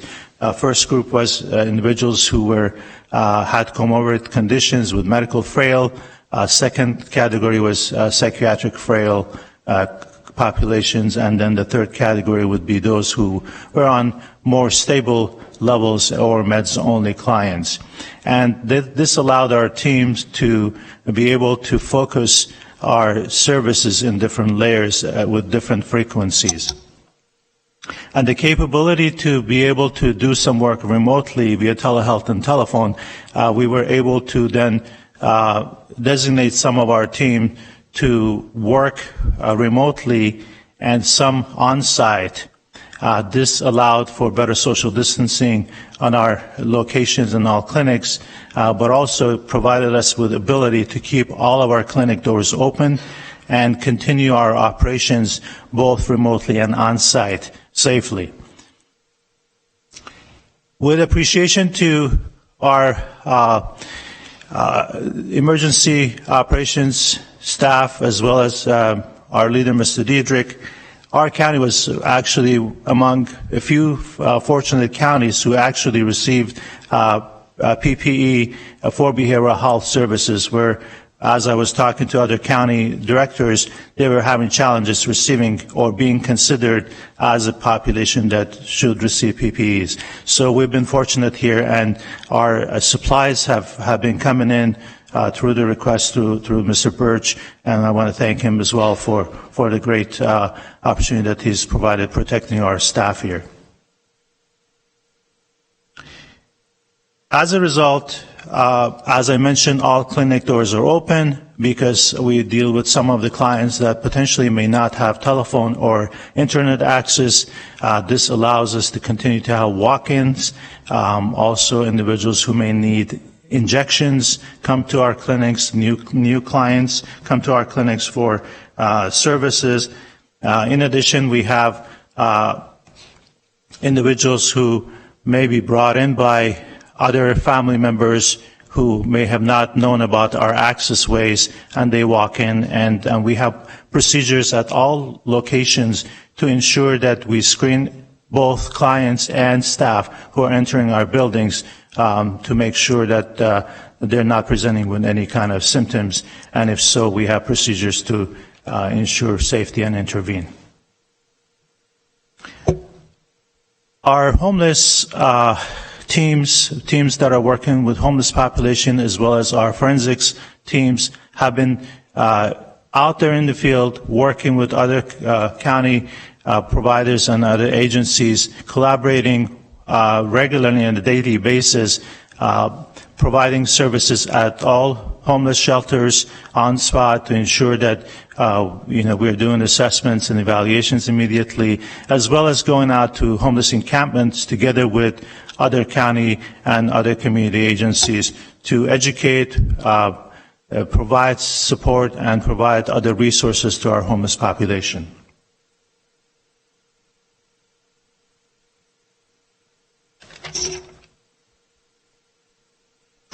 Our inpatient services, Family Ties and Recovery House, remain open and have clients in them and are receiving now patients on a regular basis with reduced capacity in order to ensure proper social distancing for the clients and the staff. And our staff have been given procedures to properly use PPEs in those close quarters on a daily basis. Our psychiatric inpatient unit, as well as our crisis stabilization units, also continue to remain open and provide services 24/7. And again, those proper measures are taken in those inpatient facilities. All inpatient facilities, locations do actually vital signs, temperatures, and screenings 3 times a day for all staff as well as our clients inpatient. Our adult and older adult clinics have been working very closely with all of our medication-only clients. The medication-only clients historically receive just their medication appointments with the physicians. We have actually appointed and assigned case managers to every medication-only client to ensure that they're being checked on and that there are no issues to prevent any kind of decompensation. So based on the category, we have levels of service where individuals receive minimum of 3 calls per week, all the way to more additional times as needed based on the case that they're working on. Our children and youth services have been very active. Our services have been provided, again, in both in on-site and remotely. And we actually noticed a need for an additional support service. And as of the 14th last week, we established a dedicated warm line for our youth population that is on and running 7 days a week from 11:30 in the morning to 8 o'clock at night. This will give our youth additional way to reach out, to talk to our counselors and ask for help, because sometimes what we did notice providing the counseling on the telehealth or telephonic ways, we noticed that some of the kids did not want to talk in front of their parents. So we thought we'd give them an extra way to reach out and be able to actually access us at different hours of the day. So that warm line has been established and it's working at this time. Our youth and children's services have now started actually implementing online group services. This is something new that we're trying, and based on the fact that we see there's more demand for engaging the youth. Our director, interim director for the Children's Services, and the staff are working on that component right now, and that should be launched very soon. Additionally, in our 24-hour services, one of the things that we have done is we're using our hearings for our clients that are on an involuntary hold via WebEx. So all the hearings are continuing to happen, ensuring that patients' rights are upheld and respected. And so those hearings are done directly on our units via court hearings and WebEx. So, if I may, I'd like to actually, given that, some people may not have some of these numbers, I just wanted to reiterate a couple of important numbers while I'm here. So our 24-hour crisis line telephone number is 468-8686, 468-8686, and that is 24-hour access for any type of behavioral health crisis. We also have 24-hour warm line for individuals who may not have emergent or emergency services, but they need to talk to someone, and that 24-hour number is 468-3585. Our COVID dedicated youth warm line is 468-3685, 468-3685, and we also have our non-emergency access line that is for individuals who are seeking new services with behavioral health services that they may need. That is a non-emergency line is 468-9370.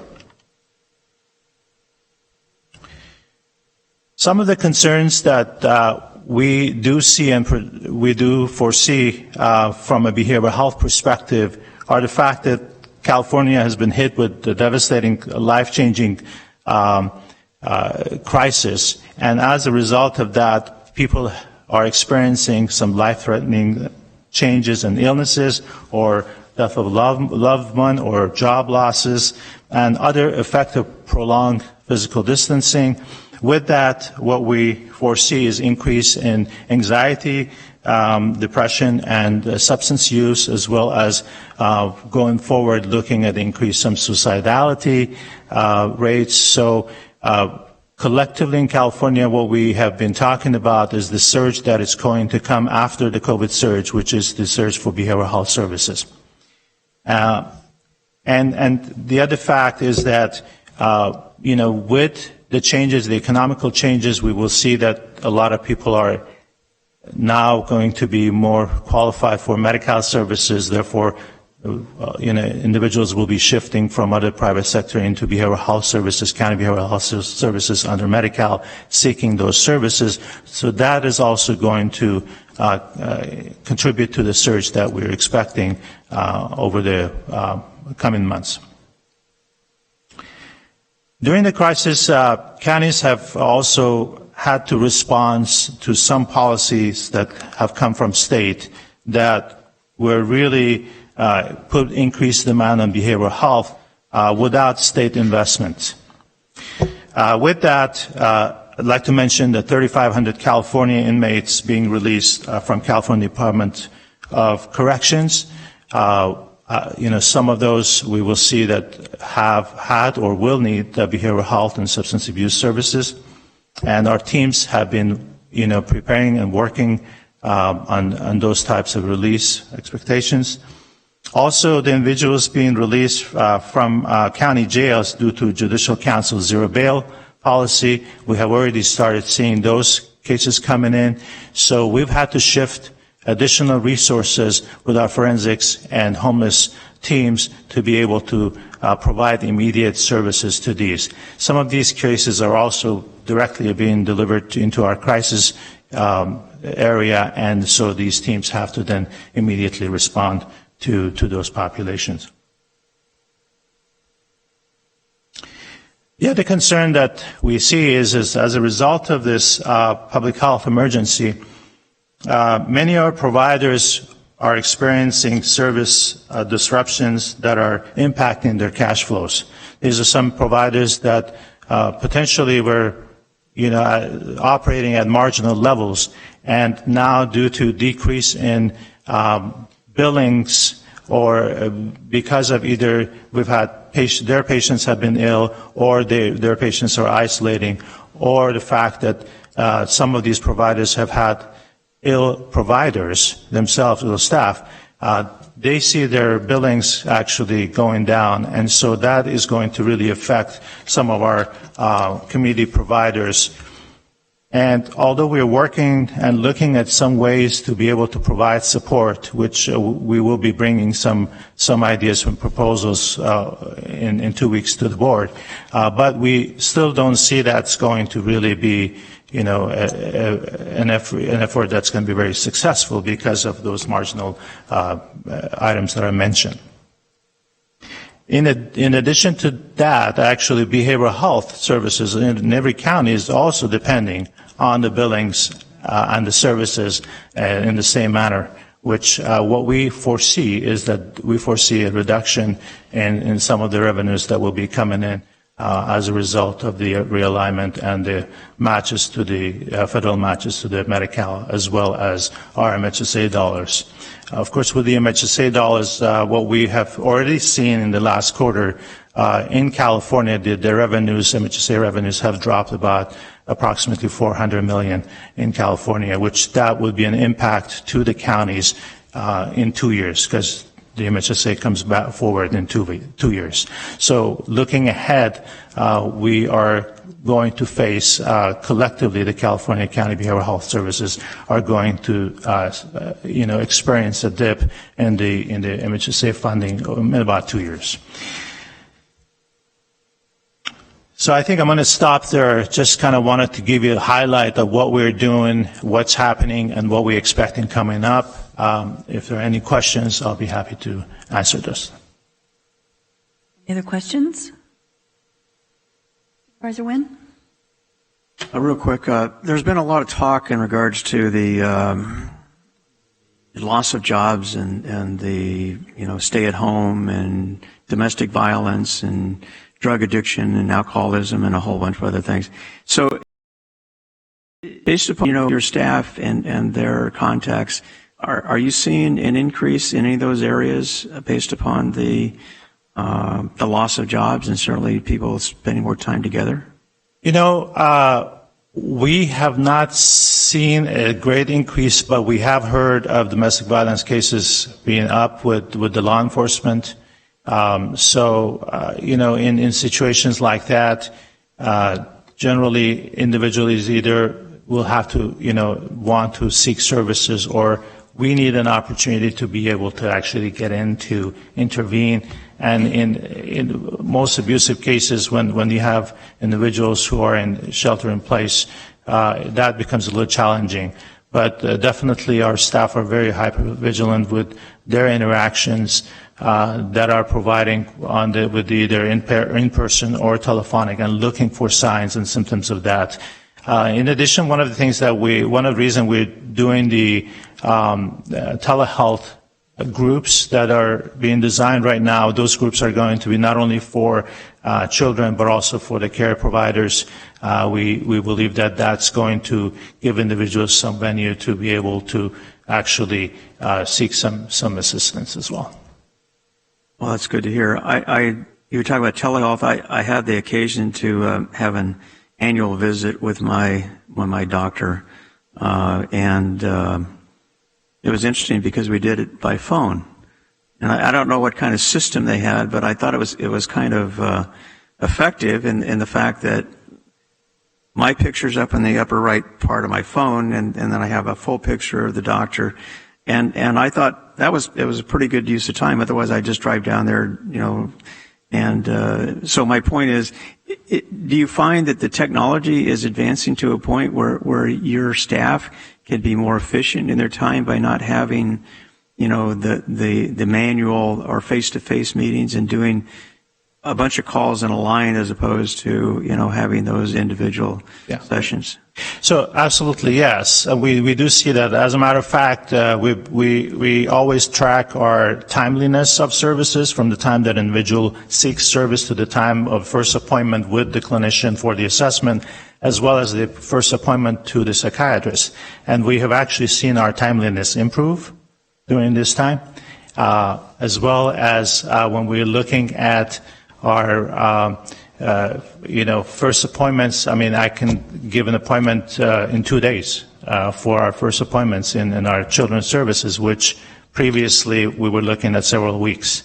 The other piece that I do have a regular conference call with our psychiatrists on a weekly basis, and some of the feedback that I receive from them are that actually their no-show rate, which is another thing that we track regularly, has actually gone down because they make the call and the client's there. And they don't have to wait for any kind of transportation issues or any challenges that the client may have had to miss the appointment. So those are some of the feedbacks that I'm receiving from the doctors and the staff that have been positive.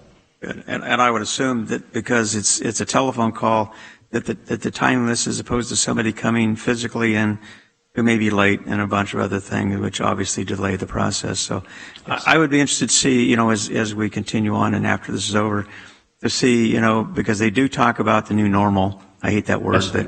but I think we will be doing a lot of things differently based upon what we're learning. I think so. I believe that the states also, in addition to us, is collectively looking at some data to see which one of these tools actually will be more beneficial moving forward, or at least have the opportunity for the providers to use. So as you mentioned, the new normal, or perhaps we may be looking at some paradigm shifts with where we're going. Thank you. Thank you. Thank you. Supervisor Patty? Thank you, Madam Chair. And along the lines of Supervisor Wynn's inquiry, I've seen news broadcasts in different agencies outside of San Joaquin are talking about suicide calls are up like 300%. Do we have any statistics of how many calls are coming in? The reason, before you answer that, this last weekend at San Joaquin County Hospital, there was a couple of deputies that were there with somebody that did a self-inflicted gun wound and suicide. And then also the day prior, there was a young teenager, Bear Creek, my district, that just overwhelmed with a stay at home and just couldn't handle it, and she committed suicide. So are you tracking? Are we able to keep our fingers on the pulse of what's happening in the mental health and the suicide rates? Yes, we're tracking those numbers. We actually collectively with behavioral health, when the pandemic started, we started actually seeing the drop in number of services. The reason for that was, individuals being in shelter. Once we implemented all our resources and our intensive follow-up and follow-through with our clients, we found our clients to generally be remaining stable. However, we also do see a drop in our overall inpatient and crisis, usage. So and that's really true in other California counties as well. For the first time during the initial crisis, our CSU, who has 18 beds, I had 3 patients in it.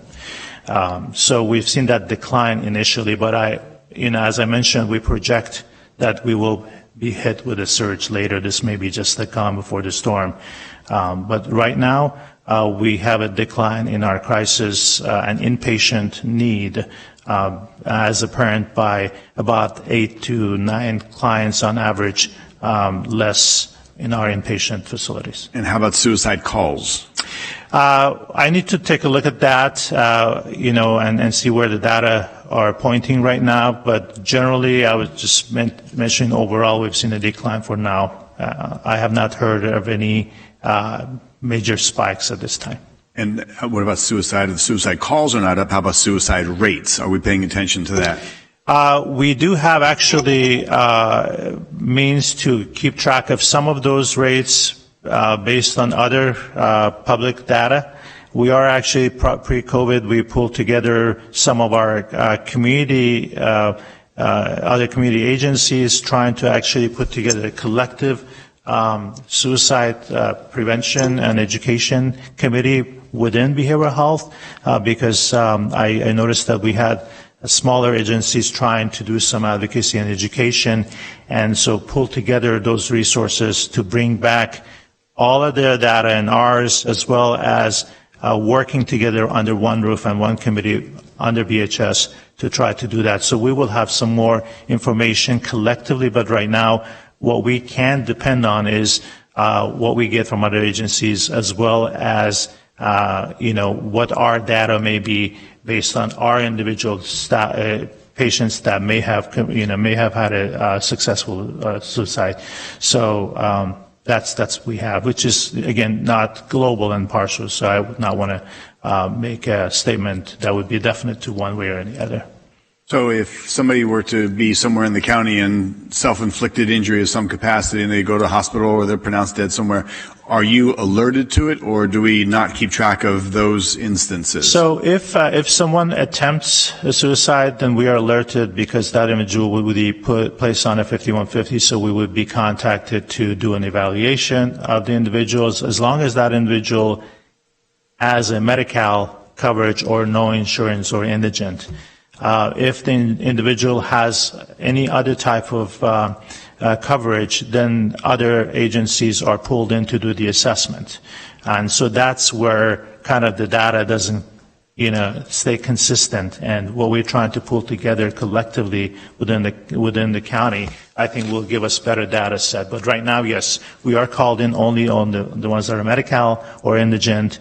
We have not been notified of any successful ones that I know of, except that there was one shooting on Friday in Stockton by a security guard, which when we looked at, was not an individual that mental health had contacts with in the past. So.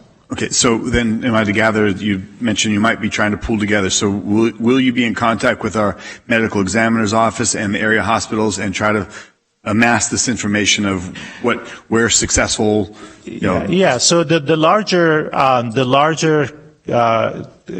body or committee that we're putting together, includes other agencies such as, Stop Suicide San Joaquin, and we would be working with the coroner's office, because some of the data we want to make sure that we also access the data from the coroner's office into that collective agency or collective committee that we have. Yes. How soon till you can have some of that information to share? So we can definitely search for some preliminary information, but the bigger work that we're doing with the larger committee, we met was in February, right pre-COVID, and things kind of went to stop because we got engaged on the COVID process. But we can get some preliminary data for you and send it over. I think that would be important. I'm troubled when a young teenager that normally would be in high school and graduating this year, and they're so distraught that they kill themselves. That's tragic. And if it's happening in any level of escalation, we need to pay attention to the ramifications of what's going on in our community and the psychological, emotional effect of staying at home. Absolutely. And again, with the population that we serve, with the clients that we have, and they're open to our behavioral health services, we have not seen a spike in our existing clients attempting any kind of suicide. We do foresee it as a county behavioral health agency that those numbers will spike, and we will have a surge. Okay. Thank you. I look forward to finding out some Absolutely. stats. Thank you. Sure. Thank you. Supervisor Elliott? Thank you. You mentioned that even though you expect a surge in just general requirements for mental health patients here, but now you're seeing a reduction actually in the number of inpatients that you have. Is there any indication that that's because of this increased availability of the 24-hour hotlines, warm lines, that sort of thing? Or too early to tell? It's interesting because we're working on a project together with the state right now because the state's trying to put together a statewide suicide hotline, and we all kind of looked at our data across counties.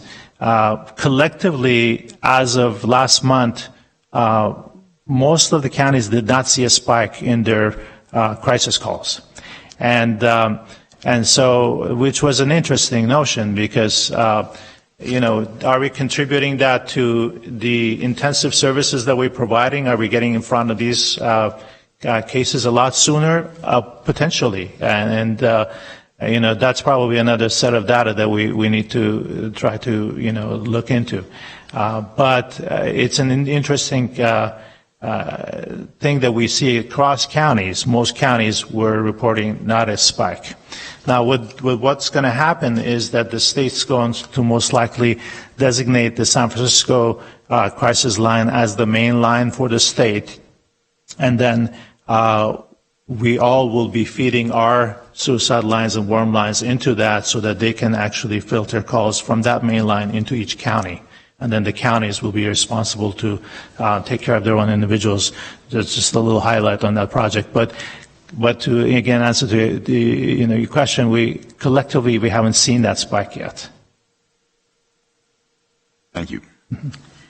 I have a couple questions on the new services being provided to youth. You said that basically our services are provided to folks that are Medi-Cal or indigent, but in terms of the youth services, the warm line and all of this kind of stuff, are those open to all? They're open to all, yes. And so as part of that, I remember a few weeks ago seeing an email from the county superintendent of schools, sort of broaching the subject of, with all of our students now, they're at home and it's looking like we won't be back for the rest of the year. Mm-hmm. We'd like to discuss or perhaps partner on some, behavioral health services that, how we can get those to our kids. Is this part of that request? So, absolutely. So what we had been looking at BHS to see additional ways to reach the youth. Mm-hmm. And we were kind of looking at other alternatives. And during that time also this request came in, and I actually received a CC on that email. And so we were in contact with the superintendent of the schools and asked them to actually, told them that we are actually putting this warm line together, and it's perfect time because we need their help to disseminate that information within the school districts. And so that information was sent to them, and they actually were very receptive and supportive, and they did also disseminate that information. We also used our emergency services and online social media to send out that information. I was actually in the, earlier in the lobby getting some feedback from a couple of people that, they were seeing that was very well received. But that warm line and all of our lines are, crisis lines are open to anybody who has crisis. And we would then, should we need to, intervene and then refer out other individuals, we can do that. That's not a problem. Great. Can I just suggest that as you utilize social media to get the word out, that you have folks that are experts on what sort of social media is most actively used by your target audience, because kids use a whole different type of social media. So you may need to get creative and come up with your own TikTok videos or whatever you're going to be doing. But if you really, want this to be utilized, I would partner with the schools and maybe utilize some students' creativity to help get this word out. Thank you. Great. We'll do that. Thank you. This was very good for us to hear everything that's going on and how we're trying to adapt to continue providing services. Are we doing anything special in terms of reaching out to some of our more vulnerable communities or our communities of non-English speakers or communities of color? Are we making all of these services available in a multitude of ways, and are we outreaching in different ways? We are, and also we do have community contractors and partners that have been given the same information that we've received from the state to use the same flexibilities with individuals to make sure that the services are continued. The only area that I can tell you that services were really disrupted were at the school base because of school closures. So we had, as you know, some providers with new contracts that were going to provide school-based services. Two of those providers actually had started training staff and obtained staff, and then the COVID hit, and now they're having, one has to repurpose those staff into other contract locations or that we have with BHS, and then the other actually decided to, cease services. So that's something that we will have to come back and try to rebuild, which will be the school-based services. The other providers that were being contracted had not initiated their service, so they really were not affected as much. So I wanted to highlight that, we do see that area affected, and so we will have to do some work on that later on. So is there flexibility on these school-based services for them to switch gears and provide some of these services in a different way through telehealth or phones or? So, there is some flexibility. Again, it would have to be the type of service that is going to be covered. Unfortunately, with everything that we're going on, we still are going to be, responsible for that audit, and we have to show that the funding that was properly spent on the covered items that were contracted and are under that funding. So we can kind of run that challenge as well during this, which is kind of making a little things difficult. We have other community-based providers that also have had some challenge that now we're working with one particular one that we're trying to actually work on changing some of the service descriptions and perhaps repurpose some of their efforts into the Operation Room Key that is coming up that we will need more resources on. Great. Yeah. Can we just encourage you to, as much as possible, help the CBOs to pivot as needed, and if you need help from us in terms of petitioning for additional flexibility, that you let the CAO's office know so that we can direct letters and have conversations with our electeds in Sacramento.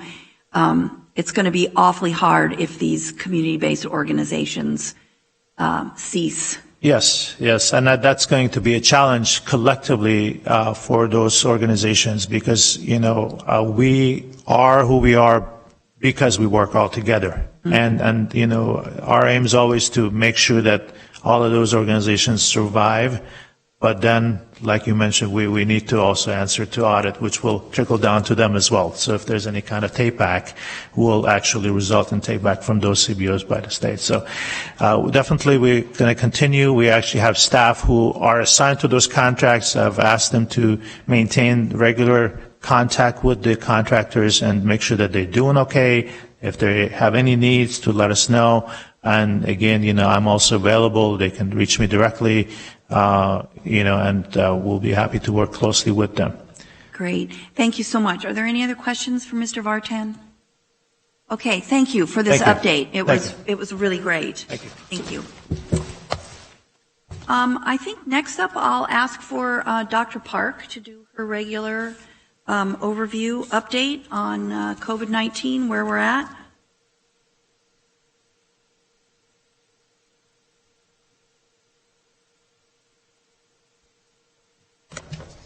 Good morning, Dr. Park. Good morning. Congratulations again. Oh, thank you very much.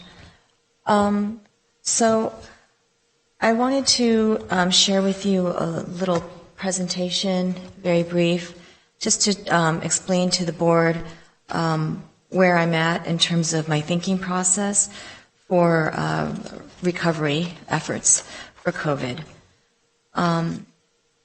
So we can, thank you. So, everybody has been talking about a roadmap to recovery and when are we going to start to reopen our county, and I've had several questions about commerce, and I know as supervisors you're all worried about the economics and the jobs. So I wanted to just go over what the health officers in this county are looking at. Anthony Fauci says that it will be a gradual rolling reentry that will depend on the availability of rapid and widespread testing. And we're going to hear this a lot. Dr. Tom Frieden, who is a former CDC commissioner, created a box it in model where he says there are 4 things that we must do to stop COVID. The sooner we do these things, the sooner and more safely we can come out. That is number 1, to test. Number 2, to isolate all infected people. 3, to find everyone who has been in contact with infected people. And 4, to quarantine. So a lot of the models that we look at from a national level, from these experts in public health, repeatedly say test widely, then isolate those who are positive, find the contacts and quarantine them as well. So public health is in these stages now.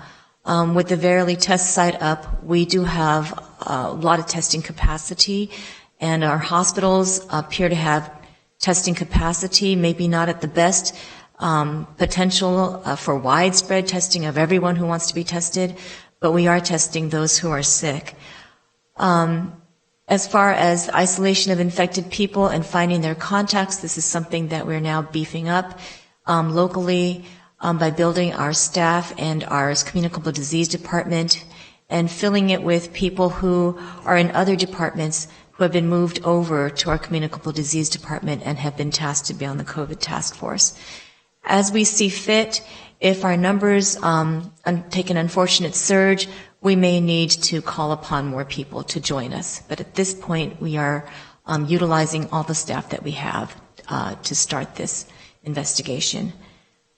That's Tom Frieden's. I don't know if you might have heard this in the news, but Apple and Google have joined forces to help with the tracking effort. This is something we may or may not be looking into, but I bring it up because it's in the news. Locally not available yet, but it's technology in which if a person voluntarily identifies themselves as COVID positive, it will track back any people who were maybe in that person's vicinity in the last, I don't know how many days, and give that person a notice on their phone that they might have been exposed and should get tested. So there are many models, as I said last week, and I just wanted to summarize some of the main ones that I know that health officers and governors are looking at. This is from Harvard's Safra Center for Ethics called When Can We Go Out? Evaluating Policy Paradigms for Responding to the COVID-19 Threat. A very popularly looked at paper. And it lists 3 paradigms for a timetable of response. However, although it's titled Timetable for Response or of Response, it doesn't really lay out a timetable because, as you know, every state and every county in every state is on its own timetable. So there's no dates lined out as people would like to see. There's no specifics as to what would reopen first, but it gives a general idea of how first there's a concept where you might freeze in place.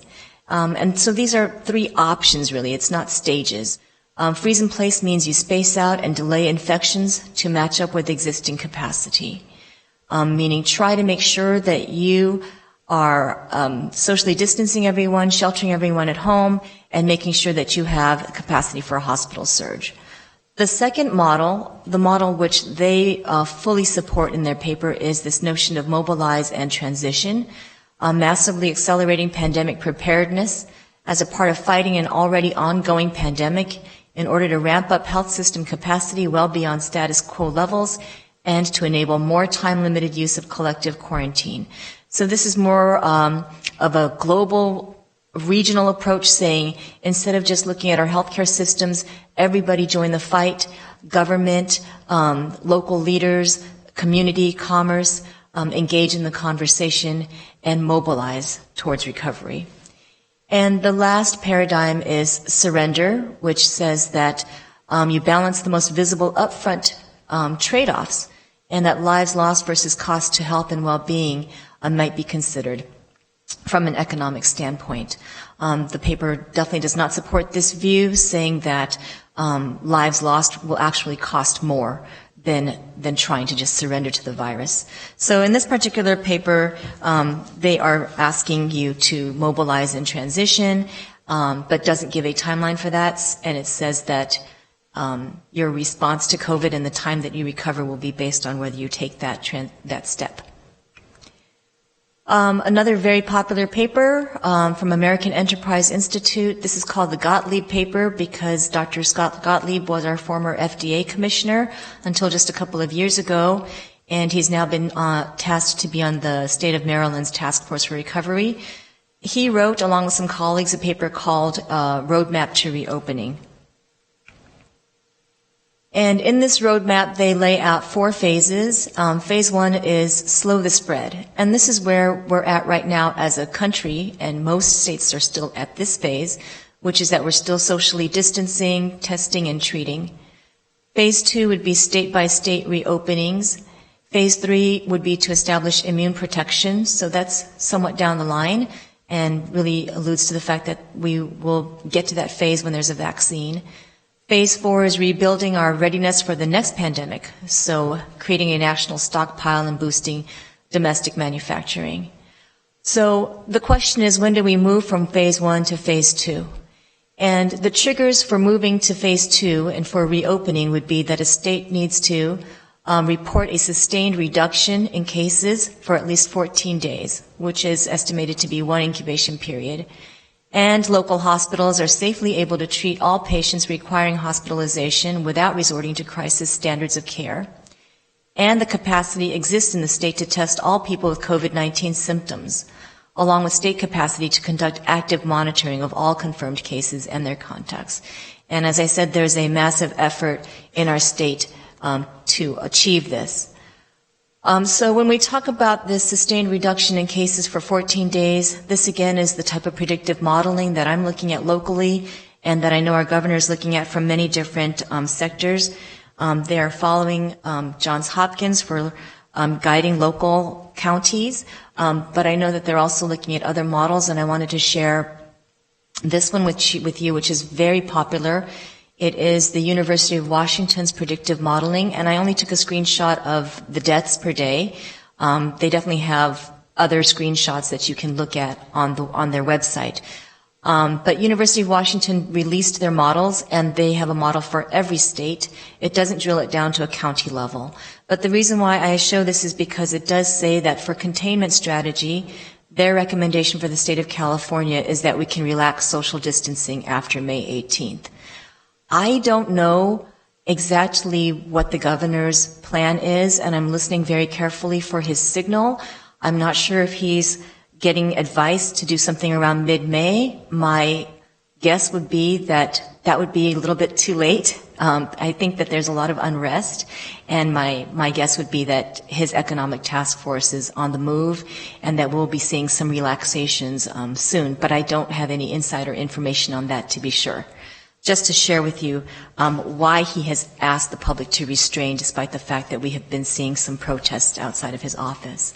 This is the kind of information he gets.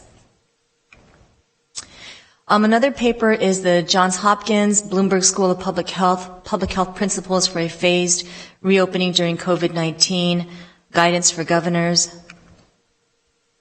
This paper is very interesting because it actually has some much more specific details, and I just took a screenshot of one section. There are 7 sections including such things as school and child care, outdoor activities, and the like. This is the first section, which they label as non-essential business, and it gives you a category as far as how high is the contact intensity and the number of contacts. So I wanted to let you, the board, know that I am carefully looking at these sorts of papers, and the fact that this sort of paper is highly specific is going to be helpful to me when I make decisions about what to reopen. I'm hoping that I don't make all those decisions on my own. Obviously, I have the support of county council, but I really hope that the governor starts to give us some more specific language that we could all uniformly follow county by county. This one is from the Center for American Progress, a national and state plan to end the coronavirus. And I just share with you the 6 steps that they lay out. In this one it says number 1 would be the stay-at-home policy. So again, that's where we're at in this model. We're at the step 1. because our state still has a stay-at-home policy. Step 2 is to ramp up testing and production of PPE. Their step 3 would be to do the contact tracing and isolation. So obviously some of these steps start to meld together. You don't wait for one step to be completed before you sort of move on to the next, because you can't really hit perfection in all of these. Step 4 would be travel restrictions and protections. Step 5, interestingly, this paper came out on April 3rd and advised that the CDC issue recommendations for the use of face coverings, and that's the very day that the CDC did do that. And step 6, this is the interesting part, the targeted gradual lifting of restrictions. And their recommendations for the lifting of restrictions includes that you must have evidence that there's transmission in the state suppressed to South Korean levels of about 20 new cases per million people per day, and the number of new cases per day is declining. Every resident of the state who has a fever and every member of a household of a positive case has access to COVID-19 diagnostic testing. Then there will be instantaneous contact tracing to limit any outbreaks. Every frontline healthcare worker in the state shall have access to PPE, and there will be a robust surveillance system in place which is necessary to verify the first condition, that is testing throughout the country regularly. So some of that sounds kind of dreamy to me. I don't know if we'll ever get to that point. So to be honest with you, I know that there are lots of states and even counties here in California that have started to lift some of these restrictions. I don't know if we're ever going to get to testing throughout the country regularly, especially for those who are asymptomatic. And I know people are looking at serologies and antibody testings, and some of that is included in these papers, and we're just not there yet. Yet we need to move on. So this is President Trump's guidelines for opening up America again. So this is the White House in conjunction with the CDC. And their proposal defines the stages as gating. So you gate from one criteria to another. And in Trump's outline, or the national federal outline for moving open the country, we would be in a phase 0. Although they don't define a phase 0, there's a phase 1, 2, and 3, and technically we're in 0 because we're right here trying to get to the gate of phase 1 and open the door to phase 1. But in order to get through the gate, you need to have a downward trajectory of influenza-like illnesses reported within a 14-day period, downward trajectory of documented cases within a 14-day period, and be able to treat all patients without crisis care. So, and I'm sure that everyone can access this online themselves, so I won't go through it detail by detail and read it out loud to you, but basically for each phase it tells you what to do with individuals, what to do with employers, and what to do with maybe some specific types of employers and venues. And as you can see here in phase 1, we start to reopen some venues and maybe do some elective surgeries, open some gyms. So this is really not where we're at right now yet, and we're not seeing this yet, but this will be phase 1. Phase 2, again, individuals and employers. And then phase 3, which is where we basically lift restrictions on a more widespread level. So that is what I wanted to share with you, just to let you know the thought that's going into this. There are many other models out there, but these are the ones that I'm hearing a lot in my state calls and my calls with other health officers, people referring to. And I think a lot of health officers who are sort of making some moves ahead of the governor are looking at these models to help guide the moves that they're making. So that is what I wanted to share with you today. I could speak more to anything that came up out of that, and I know that Director Blackwell Rodriguez as well has a presentation for you. Thank you. We have a couple questions here. Supervisor Patty? Thank you, Madam Chair. Question for Dr. Park. I know that this is an ever-evolving, where we were 3 weeks ago, let alone a month ago. This changes daily. Are you familiar with the Stanford study that was released, I believe, last Friday, that showed that the infection rate was dramatically, and when I say dramatically, by tens of thousands more infections than previously thought, which of course is lowering the death rate the mortality rate of infection versus the morbidity.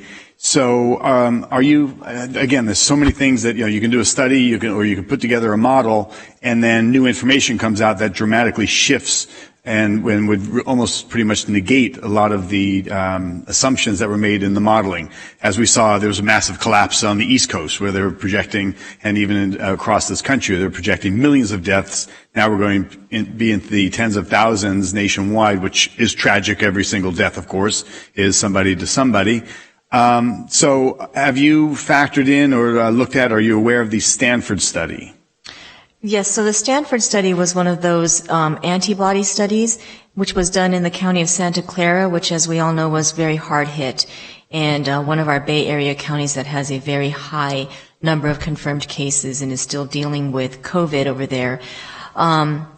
So what they did was they took people who voluntarily gave their blood to see if they had made this antibody to COVID, which would prove that you had been infected. And it's not surprising that the numbers they came up with show that more people than were known previously had been infected, so people who might have been asymptomatic or mildly infected did in fact have antibodies. As I say, it's not a surprise. As we had our presentation last week with Chuck Davis from Bayesiant, he did show that we were using a number at the time, I think about in the 300s, but that he expected that our number for real was around 2,000 something.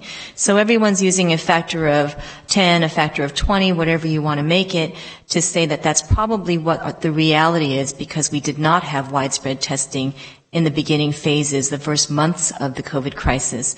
And there are people out there who could have been tested when they were sick and who weren't, based on CDC guidelines, who are now definitely proven to have made the antibody. So it's an interesting study.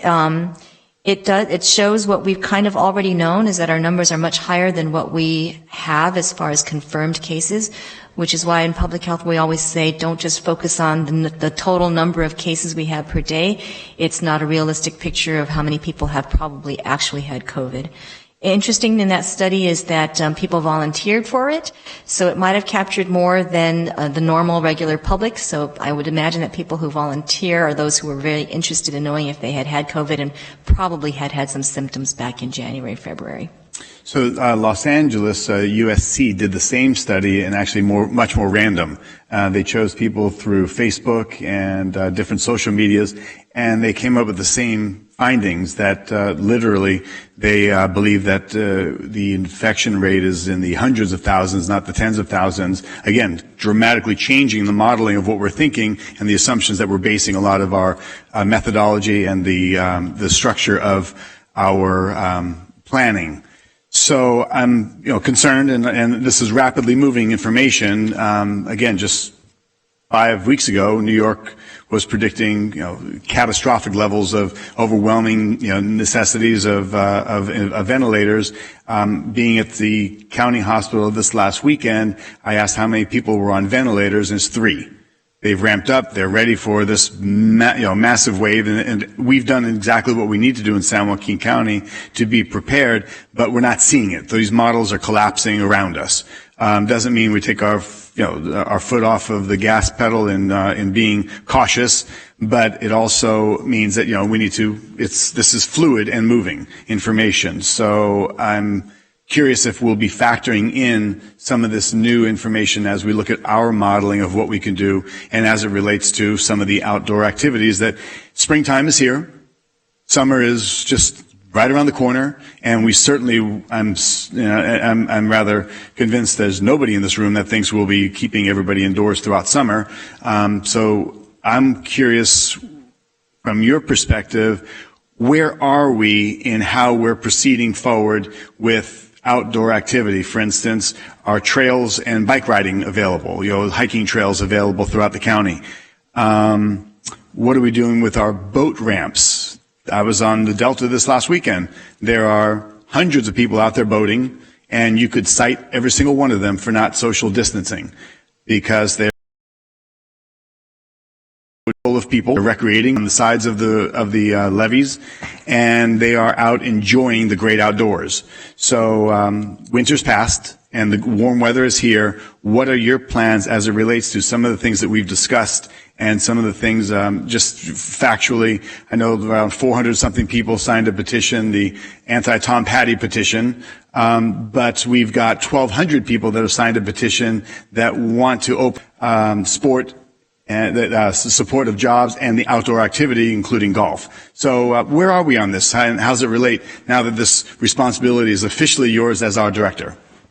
Yes, thank you. So the study is good news, right? We're happy to know that people have been infected and didn't even require hospitalizations. And we're happy to know that that's going to drive the fatality rate for this particular disease down, which is all good news. And people do think that probably with an antibody positive case, that confers some immunity. Although the studies are still out there, research needs to be done as far as whether this gives partial immunity or complete immunity, but it is some glimmer of hope that people have had it and have gotten through it and maybe can return to the workforce safely because they might have some level of immunity. But that's yet to be researched fully. There's a lot of belief that those people are probably immune through the rest of this COVID season at least. So that is very good news. And I'm definitely looking at that perspective, knowing that people in our county are likely to be in that same category as the Santa Clara residents and the LA residents, people who are not tested. I've had many questions about antibody testing from people who do believe they've been COVID positive. So I'm sure they're out there. And that is a factor. Thank you for that. Where am I as far as, looking at springtime and summertime and deciding what to do? As I said, and let me take you through my thought process for this. There are some counties making some moves on opening restrictions. And in talking through this and thinking through this, I'll just share with you. What I honestly was hoping for was the governor's economic task force to start making some moves because I would like to work in unison with them. I do have a health officer practice guide for communicable disease control in California, which mandates that the health officer must, when required by CDPH, act to enforce all CDPH orders, rules, and regulations. When the public health is menaced, the health officer's actions must be controlled and regulated by CDPH. CDPH regulations and orders set the minimum measures to be observed by the health officer. So what I'm looking at is where has it not been explicitly stated in any CDPH orders that we must keep things closed. Those are the things I'm looking at as industries that we can start to maybe reopen. So for example, in the governor's order, it's very explicit that dine-in restaurants must be closed. They can only be open for takeout and delivery. So unfortunately to me, since it's so explicitly laid out in the governor's order, I must follow that legally. And so at this point, not ready to reopen dine-in services for restaurants. So that's my line of thinking, is to follow that order as best as I can. Now, I am continuing to look at the numbers and at our own curve and at California's curve. I'm continuing to look at what was essential from the get-go and what is still considered non-essential. And when it comes to things such as the golfing question, which I know many people are probably tired of hearing about, but I will bring it up because I did hear all the letters being read about golf, and I know there's a lot of concern about that. I do see that as something that is achievable. It's not explicitly mentioned in the order, and maybe it's something that I can see reasonably as the next step for opening up something that can prove to do some, be able to do some social distancing. I hesitate because of this order, the health officer order that mandates me to listen to the CDPH, and the CDPH state health officer herself has urged me to stand my ground. But despite that, just yesterday, Governor Newsom made some public statements about the revised new orders that Ventura County just released. And he was approving of it and said that he was actually appreciative that Ventura County had shared it with him before they released it. And interestingly in that, they have reopened several industries, including golfing and some parks and beaches. So what I'm going to do is I'm going to be reviewing the revised orders that other counties are now starting to come up with. It's trickling in, and I would like to work with county council to look over some of these letters and these golfing protocols and come up with something that's a refined protocol and a way of looking at things where we could maybe open up a few industries to start. I know that this county is itching for something to show that we are really getting rewarded for the fact that everyone has worked so hard. And I want to really thank the public because I know they're looking at me to really put a lot of thought into this process, and I am. Our curve is looking very good, and I'm just so grateful to those people who have socially distanced and sheltered at home. It had to be taken back a bit. Our data that I had given to Mr. Davis was slightly flawed in the fact that I had failed to show him that our first hospitalization was on March 2nd and not March 7th as he thought. And so we had to redo some of the data because that changed our doubling rate. By putting in our March 2nd hospitalization, it kind of shifted our curve just a tiny bit. So I know that last week we brought to you a curve that showed that we were starting to cross down below our mitigation line, the projected mitigation, which Bayesian had projected for our county. We thought we had crossed it a couple of days ago, and it turns out that we have not yet. We are approaching it though, so we're not far off. And I do want to see that we continue to approach the curve, cross it, and stay under it. I would really like to be able to stay under that curve, because if we take that swing upward and follow that projection, we could be in trouble in May. Although it is a mitigated curve and it's a flattened curve, I'm not quite comfortable with the numbers that it's predicting. So I'd like to stay below that. So whatever I do reopen, it will be in evaluation with county council and with the assistance of Mr. Miles. And whatever we do, I believe it will be with some thought. We will have to say, well, I'm going to say that I'm watching our numbers very carefully, and that if by loosening up some restrictions, I then see that some numbers are starting to go up again, I will have to tighten our belts again, unfortunately. So golf is on my list of things to do. I will tell you that. There have been some other things that I have thought of. Just over the weekend, we heard that some news come out of the state from legal affairs that drive-in services to participate in virtual presentations and gatherings with people in attendance abiding by physical distancing guidelines may be permissible for faith-based institutions and for other things such as concerts and plays, and the list goes on and on. So having that come straight from the governor's lawyers gives me some sense that that's acceptable, and so that might be in the next rendition of our order.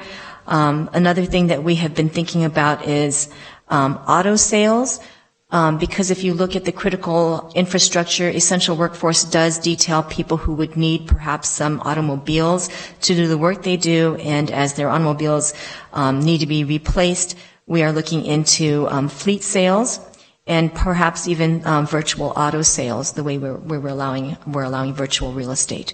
So, little by little, I don't want to do it exactly the way Ventura did it, because looking at their order, they did a lot at once. And I'm not in the position to do that. My family actually lives there. My sister's a physician there, and she told me that the physicians are quite worried that a little bit too much was given all at the same time. And so we're really trying to protect our healthcare workers. We're trying to make sure that they don't have to face a surge, and that we don't undo all the work that the public has been working so hard to do. To the point, you mentioned the curve and wanting to see it flatten out. Now, San Joaquin County, unlike many other areas in our region, has the benefit of this additional testing that's been supplied by the states, that's being administered. It was given to the city, and it's being administered at San Joaquin County Hospital.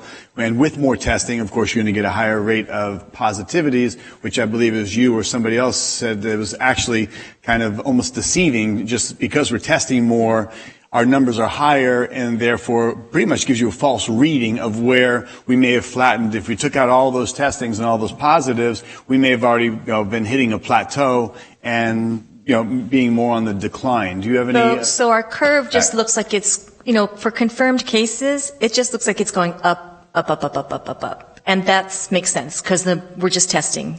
And so as you test, it's just going to go up a lot. And so that curve's never really going to come down. It's not meant to. It's a curve that says we had 10, then we had 20, then we had 30, 40, 50, 60, 80. And that's a separate curve than the one that we're really focusing on, which I'm hoping starts to flatten, and that's our number of hospitalizations. That's the one where we shared that there was a red line and a green line. The green line was just in that beginning of April phase where we were starting to go up this supposed surge that we may or may not have. And then the red line, which is our real number of hospitalizations, that's the line that we're about to cross now, that we thought we had crossed, but that we haven't. And I really want that to cross under and stay under.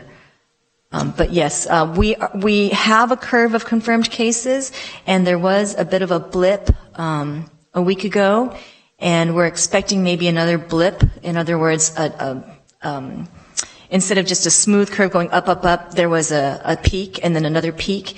And this is maybe because people did not really follow our advice for the holiday Easter weekend. And we're waiting to see if, because of that, with the incubation period still ongoing, if we're going to have another blip. But we are following those numbers carefully. Is there a trend as it relates to the hospitalization? What type of person is needing to be hospitalized? I know the mortality rate, we're looking at people that, from what I've seen nationwide, it's in that 80 years and above, respiratory issues, and 15 other parameters of bad health. When you look at the UCLA and the Santa Clara study, that hundreds of thousands of people were likely infected, and there's no symptom. They're asymptomatic, as you've noted, or not a big deal at all. There's some people that have had it within a day or 2 or 5. They're all better, never had to go to the hospital. So they were not even though they're positive, they're not hospitalized. So of those being hospitalized, what's the trend? So the initial data that we got way back from China, when China was having their outbreak, and we didn't have much going on, still rings true that it's cardiovascular disease, lung disease, and diabetes in immunocompromised states. That really hasn't changed, and it rings true in our county, that people who have those comorbidities are more likely to be hospitalized, and then out of the ones that are hospitalized, those who have comorbidities are more likely to be in the ICU or on vents. And those who have passed, the majority of them have had one or more of the comorbidities that I've just stated. As it relates to the comorbidities, and I imagine that's probably more in a senior age than the younger, although people can test positive in all demographics, we know that. Perhaps we should be looking at, as we're going to open up restrictions, maybe look at what we need to do to protect them, that they need to wear masks, maybe not the mass population of 750,000 people need to wear masks in San Joaquin County while out doing activity, but maybe those with those significant health challenges are the ones that need to be protected because they are the ones that have the risk more so than any other. How do you feel about addressing that issue as we're looking to open up the possibilities economically? San Joaquin County is, like all counties, will be suffering dramatically, and businesses will not be coming back in many of them. So that's a difficulty and a hardship for those that will be losing their jobs permanently. Mm-hmm. And it's good that we're looking at what we can do, when we can do it. But there's, as we're addressing what we might be able to do, how can we protect those that are most at risk while not forsaking those that are really not at much risk at all? So yes, exactly. And some of the models that I showed you from the national experts do incorporate that language, that as you start to lift restrictions, there are still some populations you want to stay home. And that's a hard message because those are the people who want to golf and want to get out and shop and want to get their hair and nails done. It's 55-year-olds, 65-year-olds, 70-year-olds.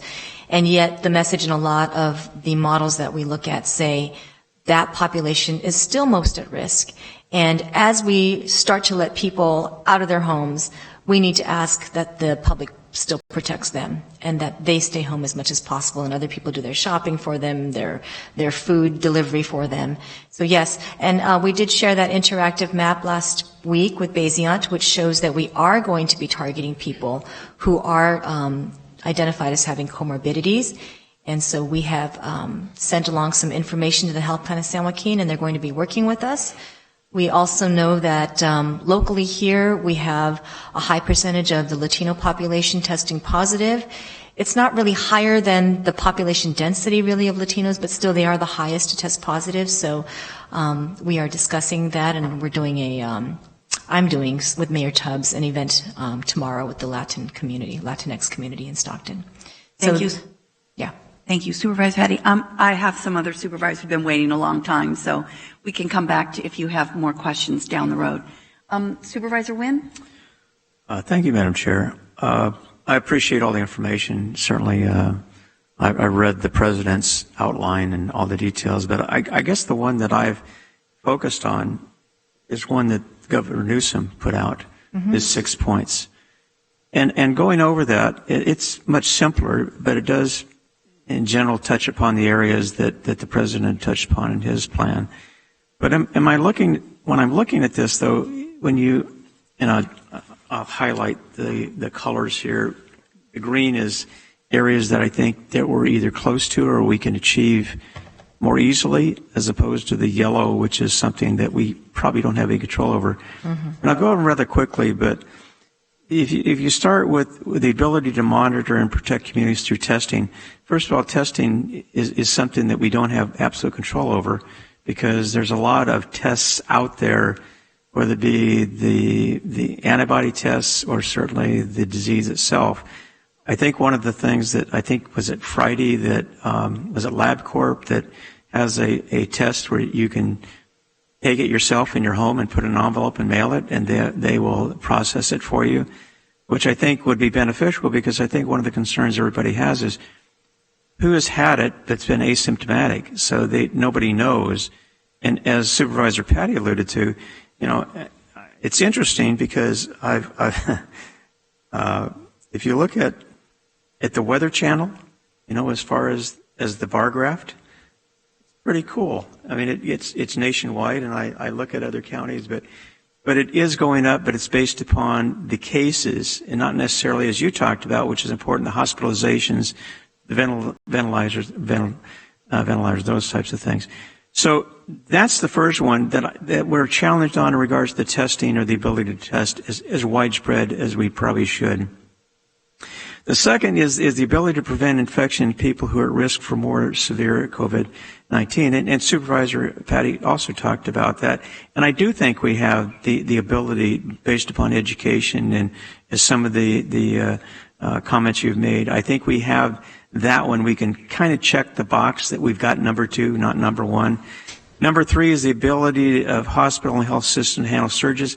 I think Mr. Birch has talked about our capacity, and I think we're in pretty good shape as it goes there. So we got 2 out of 3 so far.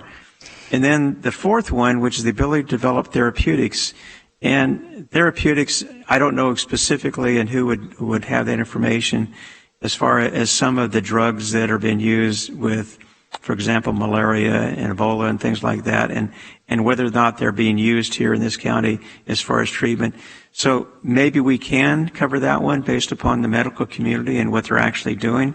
So that's a kind of a maybe. Number 5 is the ability for businesses, schools, child care facilities to support physical distancing. I think we can do that. We've obviously been doing it up to now. And the last one is the ability to determine when reinstitute certain measures, such as the stay at home. And I think we have a mechanism in place to basically identify if the curve is going the wrong way, and therefore make some adjustments in the future. So, I see maybe 3, possibly 4 out of 6, and those are the criteria the governor set out. And it would seem to me if we focused on those 6 points and we could accommodate or at least achieve those goals, I think we're in pretty good shape to maybe be able to open up when the governor comes up with whatever revisions he has, because the basics are already in place. And it's kind of like preparing for a test. You study the materials that you're going to be tested on, and those I think are going to be ones that are going to be focused. The other part is, I think, and we've talked about a lot about golf courses. I really think, and I'm sure the other supervisors received, it's more than just golf courses. It's the whole business and retail community. And I appreciate in our last order that, you know, we had this appendix or annex that was in the order, and it does provide what I think is a great framework in regards to how businesses can prepare to reopen, because it talks about employees, it talks about the public, it talks about measures taken, it has square footage, it has all these things. And I'm not saying this is the form, but I'm saying it's a good start. We received a letter from the Realtors Association as far as things that they recommend for their realtors to conduct tours and those types of things. We have, Supervisor Patty had a list, I think, from the U.S. Golfers Association. I'm not sure where that was, but I had one from Spring Creek, and it's a very comprehensive list of what they outline as far as what can be done or should be done on golf courses. And I guess what I'm offering or suggesting is individual businesses, I think they can do it, but there are associations. For example, I'm starting to get emails on hairstylists and barbershops and things like that. But there are associations, and it would seem to me if we would reach out to them, and now while we're kind of waiting, you know, for the green light or at least the caution light, if they could prepare an outline of specific things that they would suggest that they would do to protect their employees and the public, I think that would give them something that they would at least have some hope that there is an end. But more importantly, a business has to plan as to what their costs and their resources should be in the future. And so if we had this, first of all, if they submit it to you or your department, and we evaluate it and make some suggestions, work in partnership, not in being authoritarian, but in partnership as to what would be the best way for them to open, at least they have an idea of what to expect. And it may be modified slightly by what the governor comes out with, but at least I think probably 90% is going to be accurate as far as opening. And the reason I bring that up is because businesses are so frustrated because they're just sitting on their hands waiting, and whether it be the president and his outline or the governor his outline. And I think for us in San Joaquin County, I think we can work with our businesses, our business associations, and come up with a plan that is ready to go when we get the opportunity to have the flexibility to open those doors. And it may be incrementally or step by step, whatever it happens. But I really think that would be an advantage for this county and for the businesses here, because they would be ready to go. They would know, for example, if they had to order gloves or masks or gowns or whatever it had to be. And I think as opposed to saying, okay, you can open up and then having them scramble. And unfortunately what happens then is you have a demand without the supply, and that can cause delays. So I think if we give them, you know, whatever it takes, you know, till we open 2 weeks, 4 weeks, whatever it happens to be, but at least they would be ready to go. They would have the equipment in place. They would identify the employees they need. They would do all those things. And I have to really appreciate and congratulate businesses, because Sunday I had to go check out a complaint on an illegal dumping up in Lodi. So on the way up, my wife and I stopped at a restaurant basically in drive-through. While we were sitting there eating, because you can't go inside, I was watching probably 5 other restaurants within eyesight. And every one of them, if they weren't like Jack in the Box or McDonald's, like Applebee's, for example, they all had a system in place whereby people could order online and pick up their meals, etc. I think businesses are trying their very best to stay in business, and I think we should be working with them as best we can to offer solutions that protect their employees and the public. And I think as far as this particular document, it does talk about the spacing and crowds and those types of things. I think it gives them a start of where they should be. And I would just offer that as a suggestion that we can do now. Mm-hmm. We don't have to wait till business is open. But otherwise, I just think everybody is just frustrated. And I won't even go to the civil liberties side. I think we've all heard about that. And I understand where people are concerned about it. But again, I think if we can address those concerns and work with our businesses and our residents, my last thing I would say, this is really about individual responsibility. The more we follow the rules and protect ourselves, I think the better off we are. But there are always those who just, throw caution to the wind and do things. And obviously I'm concerned about their health, but I'm more concerned about the people who end up treating them that are exposed to that. So there has to be some individual responsibility. So anyway, I appreciate what you're doing. I'm glad to hear that we're making some evaluations that hopefully will benefit our residents. Right. I would agree with you that we are in good position for most of the governor's plan and his 6 indicators. So I'm very happy with that. And I am happy to look at any business or industry that wants to give us suggestions. In fact, that is what I'm going to be doing when it comes to the golf courses. I've received so many letters, and very thoughtful letters from people who have outlined ways that they believe social distancing can be accomplished on the golf course. So it's going to help me to actually refine the social distancing protocol that that Supervisor Patty did come up with as I work with County Council to, make it more legalese like. And I might even reach out to some golf courses that gave me especially thoughtful letters. So it does help for me to look at those, and I will use those as guidance. And the good thing is that other counties that have started to reopen are kind of making themselves guinea pigs. So I'm going to be looking to see what happens to their numbers because they've kind of jumped the gun ahead of the governor, and we'll see what happens with them. But little by little, I think we need to follow suit. When it comes to speaking with businesses, definitely people like the Realtors Associations sent us a lot of letters. So of course, it made us think about realtors, and it made us take that step to make them an essential business last week. I do worry that some little mom and pop stores like hair and nail salons would not feel as empowered to write a letter to me or to this Board of Soups. And so I have to keep those sort of businesses in mind as we start to open retail, knowing that there needs to be equity.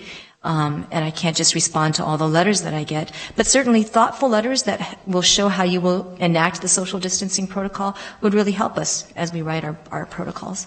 So thank you. I would agree.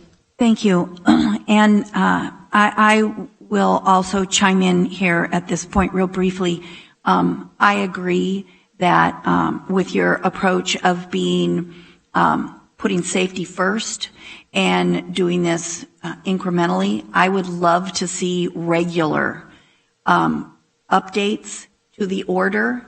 You don't need to bring those to us first. You have the authority to do that, and then can come to the board and let us know what you've updated and why you updated it.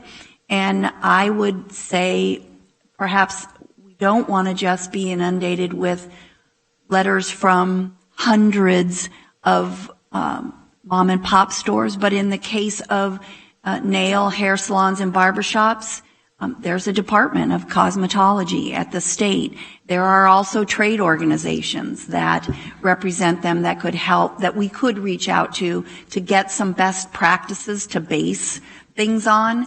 And I would like to say that I would like to see from your list of what would probably be in the first tranche of, or perhaps now we're really on the second because last week we amended the order as well.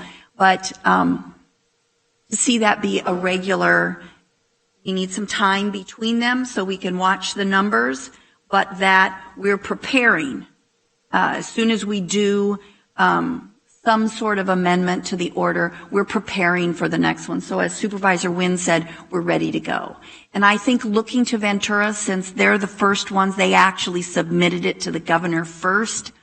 I think that's a pretty strong indication that anything that's on their list, while we may not want to do it all initially, all of those businesses have now received some sort of a seal of approval from the governor's office. So I think we can look there for sure. Supervisor Elliott?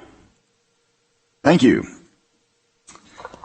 So much of what I had in mind to say has already been touched on here, but I was very glad to see that you gave a brief presentation on your thought process and plan to move forward. kind of as we had discussed over the weekend.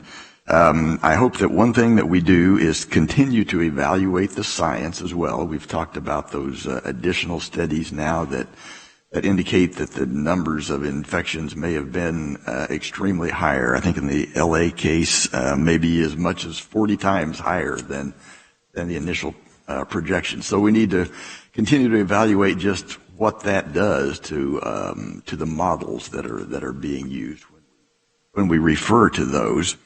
And then also, I think we should keep in mind, or at least be aware of, what's happening elsewhere besides just here in the United States. For example, Sweden is a place that is talked about to some degree because there they haven't seen a huge problem there, but they have never enacted widespread shutdowns as there have been in many cases here in the U.S., and they've still gotten good results. So that kind of lends us to think that maybe we've enacted a lot of provisions here, a lot of restrictions we've placed on people, and the cumulative effect has been that we have seen our numbers not reach those heights that we were afraid they might. But at the same time, we're not sure exactly which ones of those measures are really responsible for the progress that we've seen, and which ones of them may have been ineffective.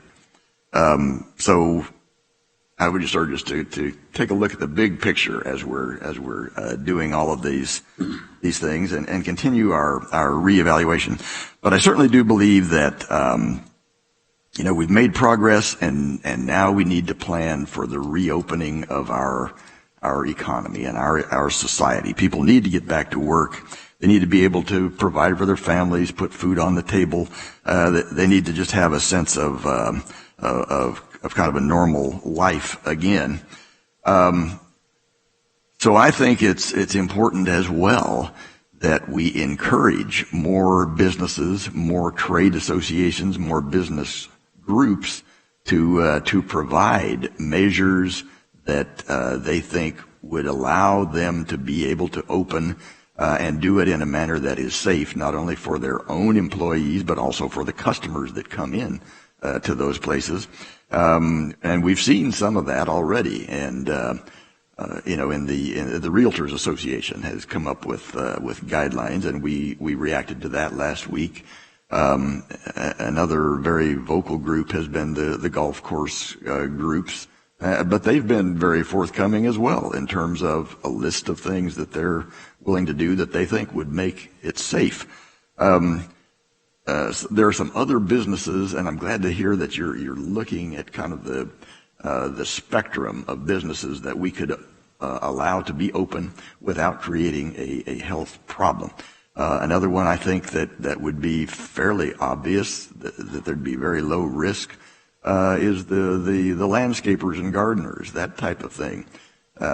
Just by the nature of their business, they're not conducting it in a way that causes people to group up, and so I think there are several types of businesses that we can logically start to allow to operate again, to get people back to work, and to just achieve a greater sense of normalcy without sacrificing our safety and health.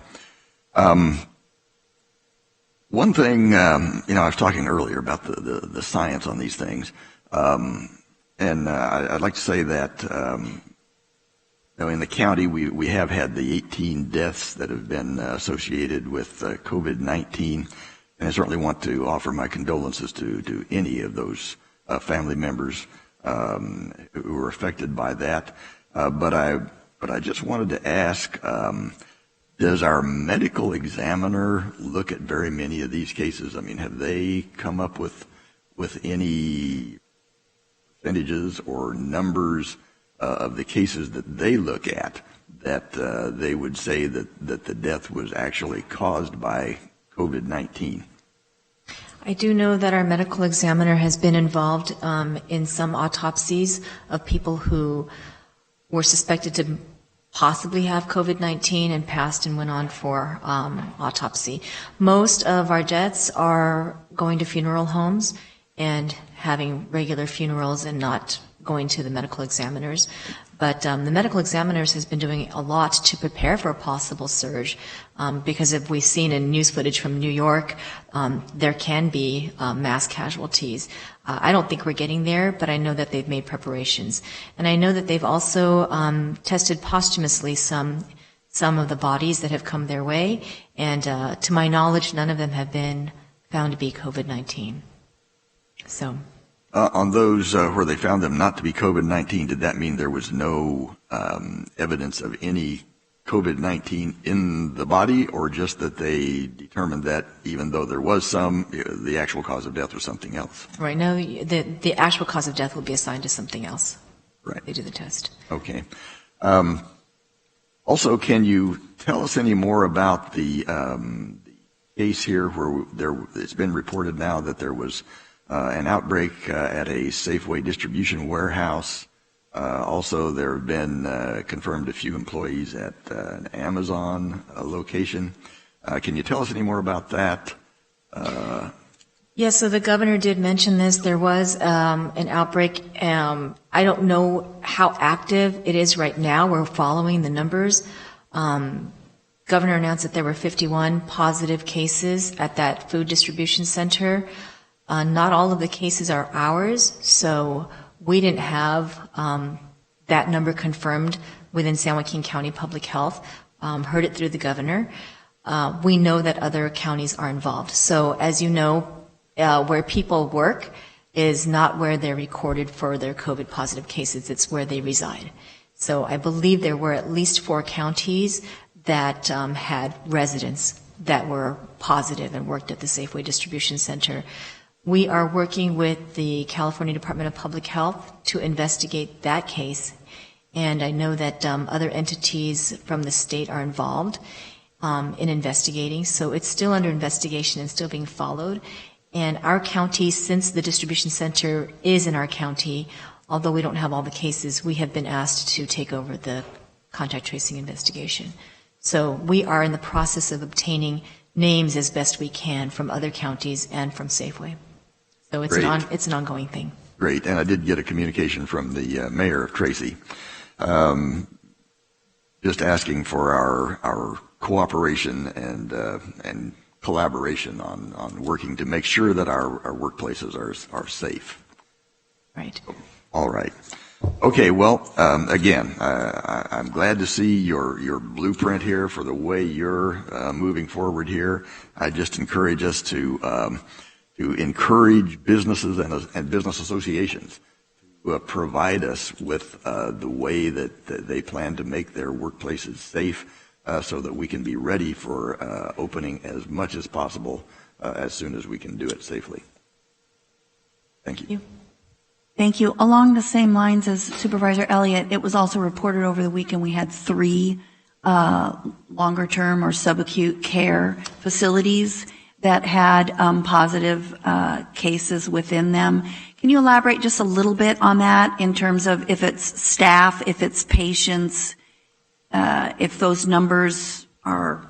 So in 2 of the facilities, it was staff only. And if you look at the way it's on the CDPH website, it's kind of like the way we mask at 5, our city level data, they're masking at 11. So it says less than 11, but to my knowledge, it's 1 person in each of those 2 facilities. And then there is 1 SNF that has positive residents. They're not, to my knowledge, currently in the residence. They're hospitalized. And that's as much as I can probably say about that. But we are not feeding that information to the CDPH. So it's not completely accurate. There's nuances there. There might be people who have had COVID in a SNF and are actually several weeks past and have recovered. So difficult to say where they're getting that information. I believe they're getting it out of a CalReady, the system to which we report. We have a team of nurses who are managing our SNFs, and they were very much aware of the ones that were in the paper. So we were already on top of that. Great, thank you. Supervisor Patty? Thank you, Madam Chair. Picking up on Supervisor Wynn had brought in and made a great suggestion about having protocols in place. I'll share with the board, just so you understand what I did last week. I was quite busy with 10 county golf courses, all of them, that were looking to be compliant and work within parameters. So I put together a document, and the first paragraph, I'll be brief here, San Joaquin Golf Course Guidelines during COVID-19. The following recommendations and protocols have been formulated and in many cases already implemented to assure a safe and healthy environment for golf. These measures align with and are actually go beyond the recommendations by the Center for Disease Control, the Infectious Disease Society of America, the American College of Physicians, and other national organizations, along with local healthcare professional recommendations to mitigate and prevent the spread of infectious diseases, including viral diseases. They reflect universally accepted and effective infectious disease control recommendations. They are specifically recommended and formulated for golf course facilities, though they could and should be used for any other operation. They have been reviewed and recommended by local physician specialists as well as infectious disease specialists. They also have been reviewed and approved by numerous golf operations, all 10, professionals to assure that they would be implemented safely and effectively. Most of these protocols recommended were in effect at many golf courses throughout the state of California and still are in most of the counties where golf is allowed. They have already proven to be effective and easily applied and monitored. These measures will provide safety and a health environment for all persons, players, and employees. They will provide a viral, contagious, with less risk than those family members that go out shopping. That said, Supervisor Wynn is a great point. I did try to do the legwork because we know Dr. Park is exceptionally busy, nonstop meetings, multiple, venues of demand for her attention and time. So I worked with all 10 area golf courses.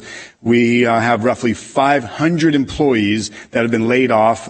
In Tracy, there's a golf course that last week, on Monday or Tuesday when we spoke with them, they were 10 days away from shutting down permanently. So while Dr. Park, while you're looking forward to working with Mark Miles in County Council, how is it that I can utilize these over 40 measures and protocols of safety that you've seen and reviewed and you and I discussed last week? What can I do, knowing that your time is of premium, there's so much demand on your many things that you have to do in the course of a day? How can we prioritize getting and implementing and amending over 40 measures of safety and protocol and operational guidelines so that we can get this to you and you can give it a stamp of approval without you having to go through the process and fitting it in with the myriad of what must be 20 hours of work you do per day. I'm not exaggerating. I'm certain that you wake up early in the morning and you're going till late at night. No exaggeration. I'm sure of it. So we need to move this forward because Tracy is about 2 or 3 days away from shutting down permanently, and others are very close behind. So what can we do with the over 40 measures and guidelines that we already have outlined and agreed upon by 10 golf course associations? And by the way, in comparison, if you went to any other county, you'll find about 15 or 18 guidelines of protocol that you need to follow for public safety and for prevention of the coronavirus. What else could we do to facilitate this so that not next week or two, but in the next day or two, we've got a green light? So thank you, Supervisor Patty, and I have actually looked at your guidelines. I have the exact same guidelines that you are showing me, and I appreciate the fact that all 10 golf courses did sign off on that. That's a signal to me that they are ready to really either enforce social distancing, or for those that already were, they are able to carry on, and they've basically made a promise to continue. As you can see, I've kind of made some scratch marks here where there are some incomplete sentences, some typos, and some areas where I've highlighted because I have some concerns. As I look at other counties' golf protocols that are the ones that are reopening, such as Placer and Madera, I believe, I have printed those out, but as you said, I am very busy and this hasn't taken precedence for my time. And so I have haven't had a chance to look at all of them, but that is what I would like to do is, before moving forward with this guideline per se, is to take pieces of what you've created and what I can see from Placer, Madera, and Ventura, and try to thoughtfully piece something together. And Mr. Miles has already agreed to help me with this, so we do know that there's going to be a process to this. I don't think it should take too long, but I do want to put some time and some thought into it. I don't know if we need 39 measures. We have the social distancing Appendix A, as Supervisor Wynn pointed out, so we have something for businesses, but specifically for golf, we may want to incorporate some of these more specific restrictions that I would like to see. So yes, it is on my list of things. As I said, I have not had the time to look, but I will be investing some time, and Mark and I have already decided that we're going to be doing that. I can't How give about you this. I've got 5 golf courses in my district, and they call me daily. How about I'll work with Mark with all these parameters and the counties that you noted. We'll incorporate it. We'll save you the necessary time you have to dedicate to many things. This is priority number 1 for my office. There's no other priority right now than those hundreds of jobs in San Joaquin County that we can utilize and keep these operations up and running, and the quality of life that we can offer here to our residents. So if it's okay with you, I'll work with Mr. Miles, and I'll incorporate all 10 area golf courses in on the language that we're utilizing and any amendments to get back to you for your stamp of approval. Well, I appreciate that offer, but I would like to be involved in the process, so I would respectfully decline. I've already spoken with County Council, and we're going to be working on it, and I will be able to put the time in, and this is something that I have set some time apart for, so it should be fine. Happy to have you join, but I don't want to be left out of the conversation. Sure, and that's fine, and your redlining is great, and highlighting is something. What's your timeline of when you can dedicate to it, so we can maybe wrap this up in a couple days? I don't know if it will be a couple of days, but the timeline is coming. I don't have an exact day for you, but I would imagine by next week, by next Tuesday, maybe sooner. Okay, fair enough. I'll do the legwork and help you, and we'll all be in the same conversation, and I will loop in the other golf courses. So it's one big network of support for what we need to do to get there. That's fine. Thank you. Thank you, Dr. Park. Next up, I would like to ask Dan Birch to come down and just real briefly touch on some of the points he made in his memo to us of yesterday. This was in response to a request I made of Mr. Birch because of protests at St. Joseph's Hospital. Nursing staff essentially, and it was covered on the news and on social media, indicating to the public that they did not have access to the necessary amount of PPE. And so I asked Mr. Birch, what's happening? Because we're hearing every day on our briefing that all the hospitals, their requests are being answered, and they do have it. So what's going on? So if you would just elaborate for the public, I want to make sure this information gets out there. Thank you, Chair Miller and members of the board for the opportunity to speak with you today. As I shared with you yesterday in the briefing memo that I provided, the hospitals have all reported to my agency that they have current personal protective equipment available for all of their staff members. It's not as much as they would like, but they do have enough to manage on a day-to-day operation. We have fulfilled the requests that have come through us for the medical mutual aid system to replenish the hospitals. They're also continuing on their own to purchase personal protective equipment through their own procurement processes, which is also expected actions for them to take. There are known shortages, especially of simple surgical masks, and as those come through the medical mutual aid system, we prioritize sending those directly to the hospitals. That's our number one priority, as set out by the governor's guidance to us. With that, what's happened is a difference between personal protective equipment use today versus what it was prior to COVID-19. And I think this is where the conflict and a lot of miscommunication is occurring both in the public and between employees and administrations and others. And what's happened is prior to COVID-19, there was an ample supply of personal protective equipment, and we had all been taught and had trained people to use personal protective equipment as a one-time disposable use. And that was just standard practice. With the shortages in the supply chain of personal protective equipment, CDC guidance has issued, and it has always been in place, but wasn't necessary to implement. But there's conservation measures that the CDC has recommended on how to prolong and manage your personal protective equipment when there is a shortage of supply. That's really what we've run into, is hospitals and other skilled nursing facilities and other practitioners in an attempt to follow the CDC guidance on how to conserve personal protective equipment are changing current practices that people have been trained and used to throughout pretty much their entire careers. The CDC guidance that I shared at the board yesterday does allow for an N95 respirator to be used for up to 8 hours under certain conditions. If the respirator hasn't been contaminated, it hasn't been used on a known COVID positive patient to do a high risk procedure and different recommendations. I believe what you're seeing in the news media reports about having a lack of PPE is partly this messaging of not having as much as I used to have and was used to and trained to follow versus the standards that are now being applied to prolong our availability of the stock that we currently have available. I think that it may answer that particular question. I have some other comments. I don't know if you'd like to hear them now. Absolutely. And then I only have one slide to show you on a PowerPoint because I think it will answer some of the questions that maybe have already been raised. The healthcare systems in San Joaquin and County and statewide have all exceeded expectations set out by the governor for this unprecedented goal of preparing for a projected crushing wave of patients.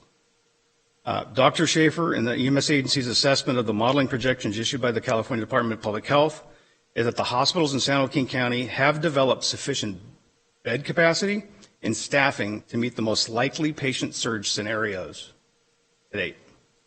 This assessment is formed in part on a review of actual patient admissions in the state, which I'll show you here, into the county, which I'll show you here in a minute, and with discussions among hospital chief medical officers, state and local emergency medicine physicians, and an analysis of the available national, state, and local data. Hospitals in San Joaquin County are currently operating at 36% of licensed bed capacity and at only 18% of total surge bed capacity today. Respiratory ventilator use is at 41% of available capacity. The federal and state governments are working diligently to manufacture, refurbish, and create caches of ventilators. If additional ventilators are needed in San Joaquin County, the federal and state governments are positioning themselves to be able to assist to meet our demand. Dr. Schaefer unfortunately couldn't be here today. She's working in the emergency department, but she did ask me to share this with the board and the public.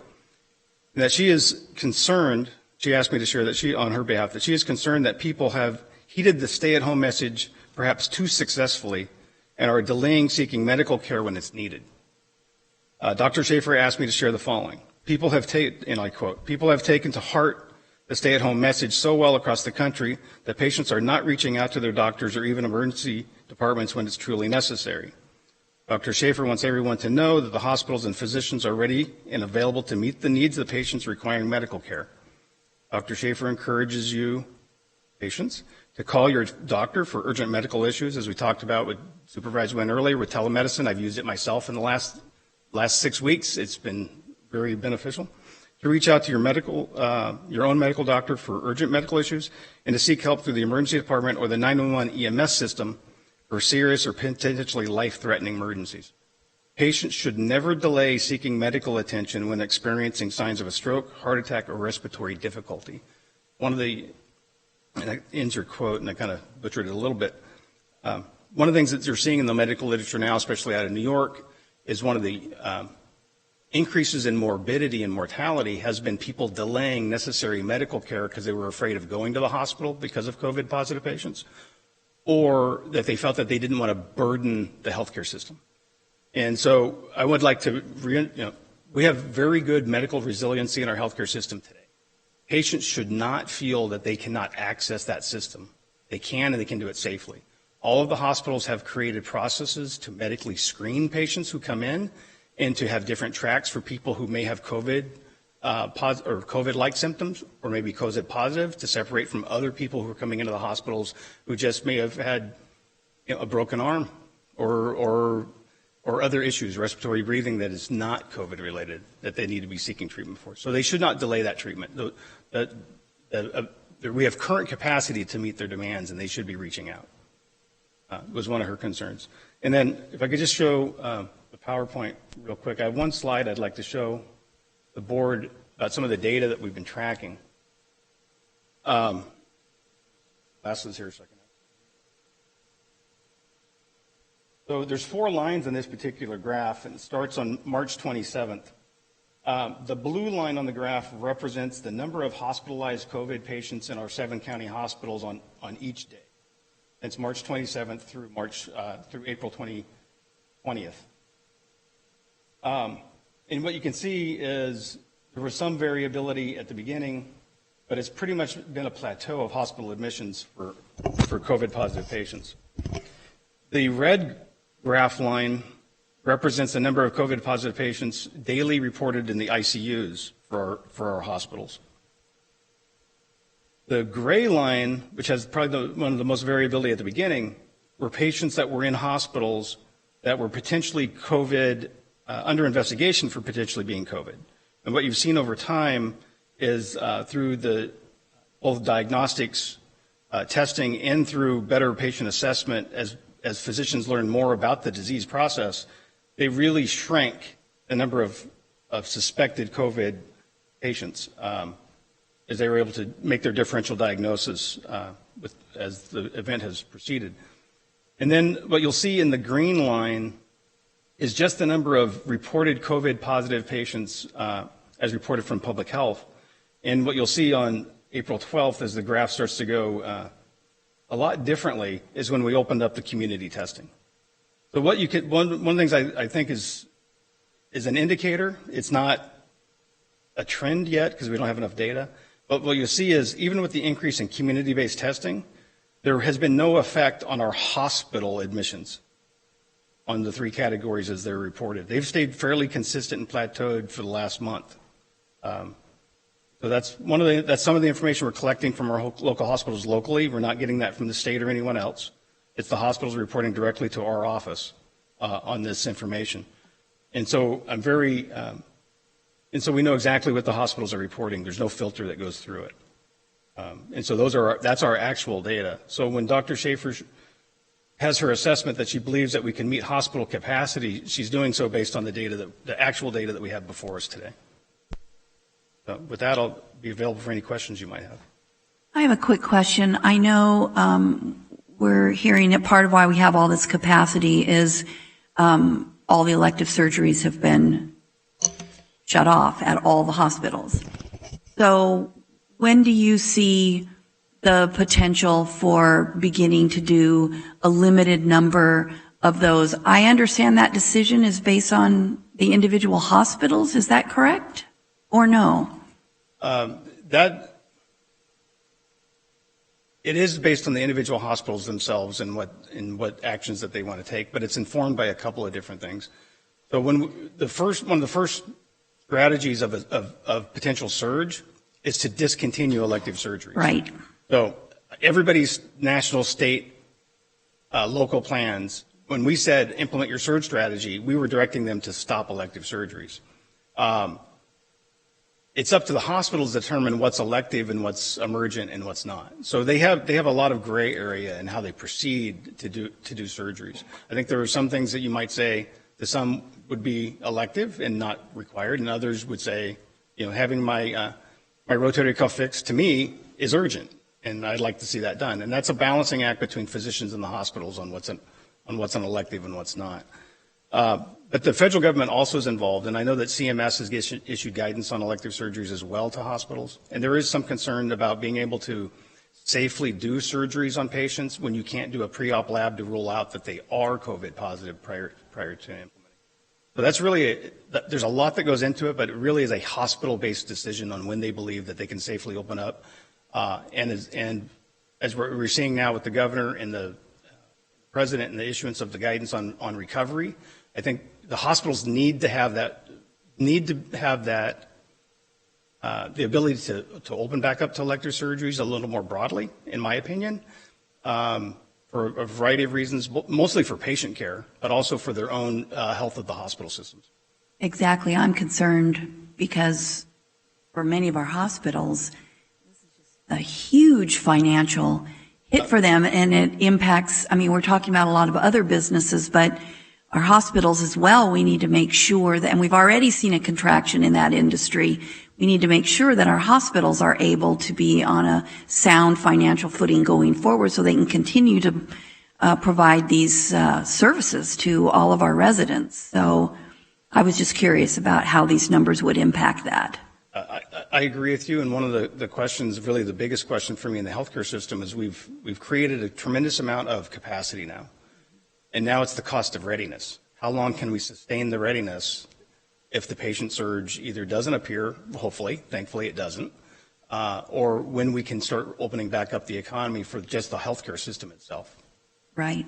Okay, well, thank you, and I'm glad that everyone's looking at that and watching the data. I mean, it's been very consistent from up here to, have our decisions be data-driven so that we're as responsive as we can be while still remaining safe and prepared. So thank you. Any other questions for Mr. Birch? Also, I need our technical expert because my computer disconnected. But in going over your letter, I'm kind of curious because when it talks about the numbers, for example, St. Joseph's, it indicates that they have 25,000 gloves, and you can do it. So 25,000 gloves, and yet their amount pending is $1,050,000.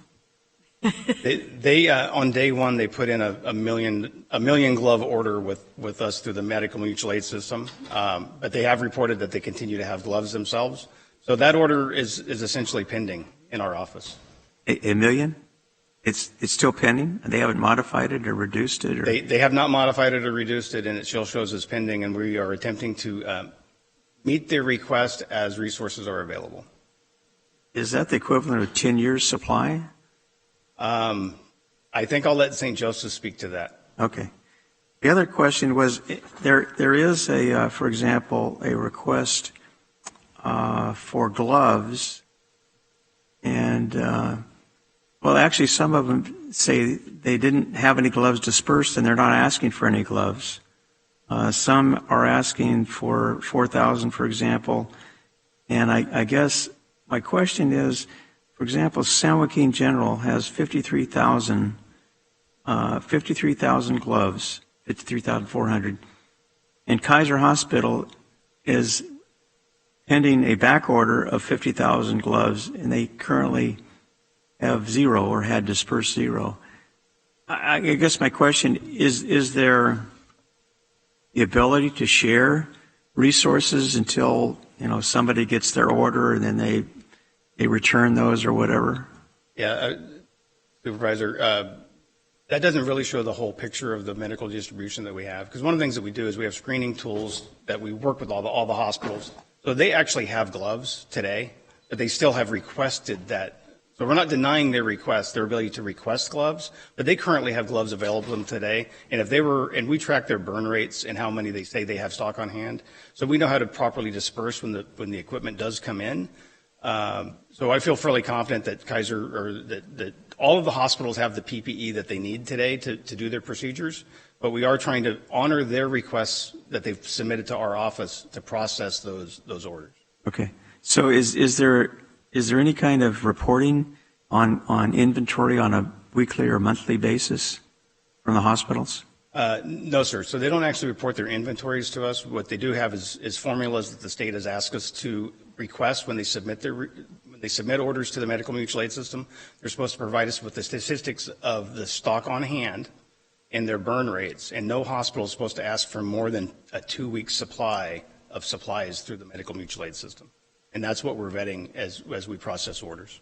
Okay. Well, you're right. There's always more to it than that. But as Chair Miller had talked about, sometimes the media or the reports are that there's no, and it would be nice if whatever numbers were available, actually how much were in hand, we could actually disseminate that it isn't a matter that they don't have any, they have plenty, and they have some ordered for replacement if needed. So, Correct. thank you. Yeah, I think the kicker is the definition of that word plenty. I think that's where the interpretation comes in that is sometimes different. Mr. Culberson, did you have something you wanted to add to this? Yes, Chair Miller. Supervisor Nguyen, I did want to let you know that one of the things that we are working as the hospitals in the community is communication and helping each other out. So if someone has an overabundance and there's a shortage, we do, within reason, try to distribute that around to our partners. We've been doing that for years, whether it's surgical supplies, but certainly right now in light of the PPE shortages. And what happens is you'll get it down to the wire and then a big supply will come in, and suddenly you'll be back up to where you need to be. So there is sharing going on in the community. I'm glad I suspected that, but I'm glad to hear it actually happens. Yes. Great. Thank you. Thank you, Mr. Birch. We appreciate the update. Is that all you have for us? Yes, ma'am. Okay, thank you. I'm just going to ask real quickly before we move on to our next discussion item if there's any other follow-up questions from the board, or if there's anybody here that needs to provide an additional update. Public health.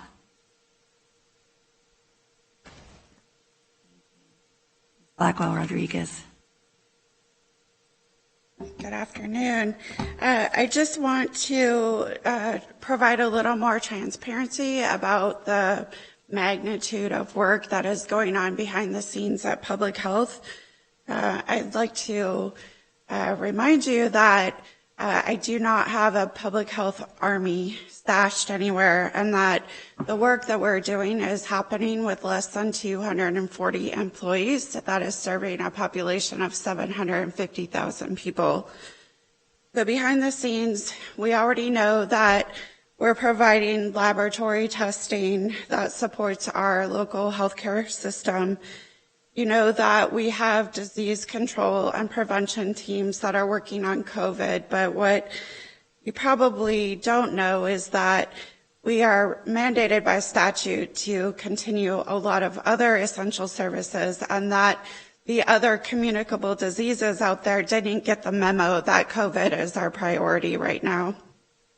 So in addition to those services happening, as Dr. Park mentioned, we have pulled all available resources that we have within our department to respond to COVID, which includes providing guidance and writing protocols. We're working directly with our healthcare partners and our skilled nursing facilities.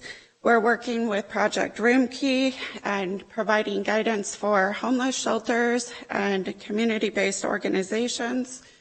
We're providing resources and behind-the-scenes support for many county departments in the development of protocols to keep employees and public safe and healthy. We're providing data to support the work of EMS, law enforcement. We're working directly with city leaders. We're working with a multitude of community-based organizations. So in addition to that, we have a mighty team of 2 that's leading our emergency preparedness program to support the department emergency operations. As I mentioned, we have pulled all available staff to support those services, in addition to still providing maternal, child, adolescent services to our most vulnerable young families. We're still authorizing children's medical services. We're still providing WIC vouchers so that our families can access food. Our admin team is making sure that we're able to purchase the things that we need, making sure our employees are getting paid. Our IT department has worked to implement new avenues of social media, and in the month of March alone, our social media had over 740,000 hits. So we are getting the message out. In addition to all of that, we continue to focus on quality and making sure that we're doing things in the best possible way, grounded in science.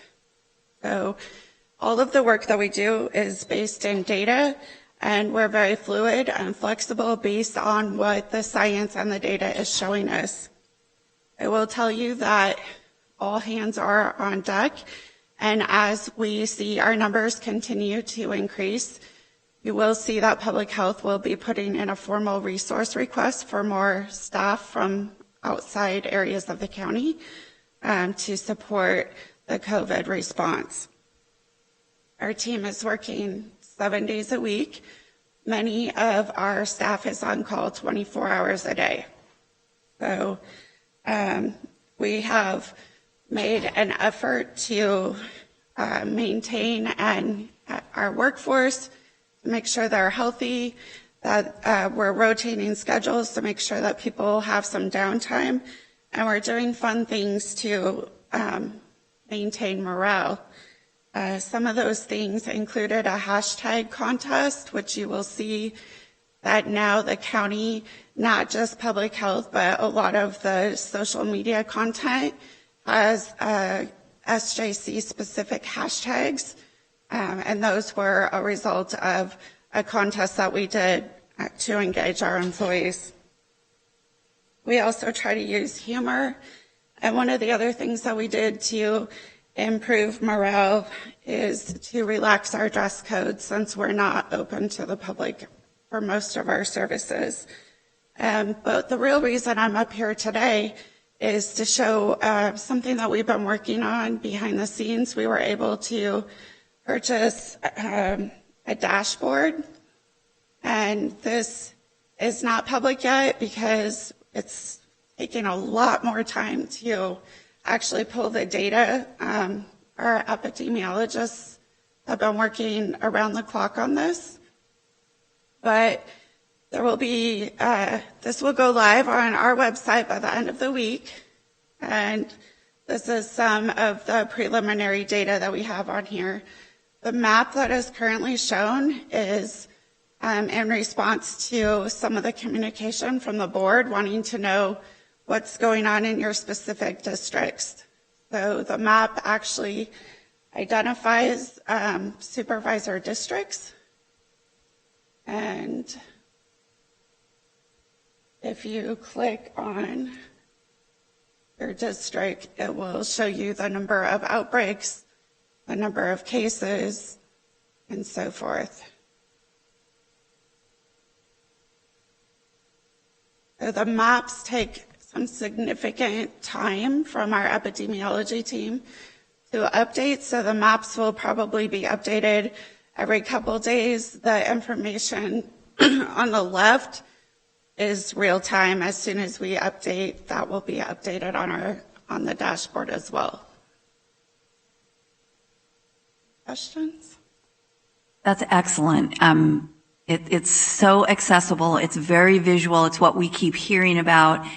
Well, you've got a lot of numbers up there, but it's hard for me to wade through all those numbers. This is, I think, what the public's really been clamoring for, and I appreciate you being so responsive. I know this stuff, it takes a while. It really does.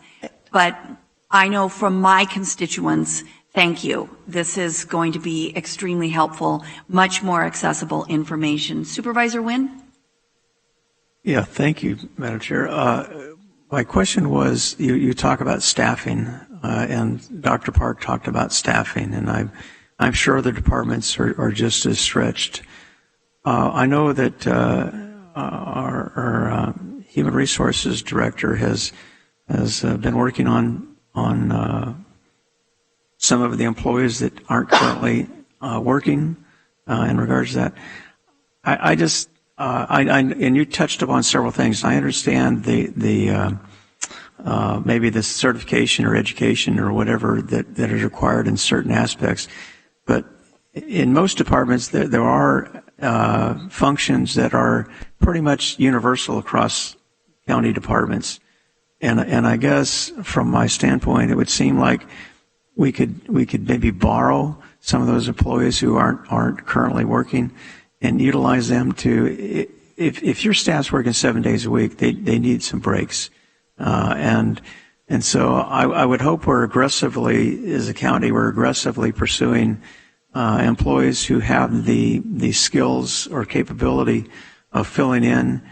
And I think the other advantage, other than having them working, which I think most people want to do, is that it gives an opportunity to look at another department and to really appreciate what's done, but more importantly, to maybe look at some things that maybe they can bring back with them to their department that work very well for you, or maybe they have some ideas that they can share with you or your staff.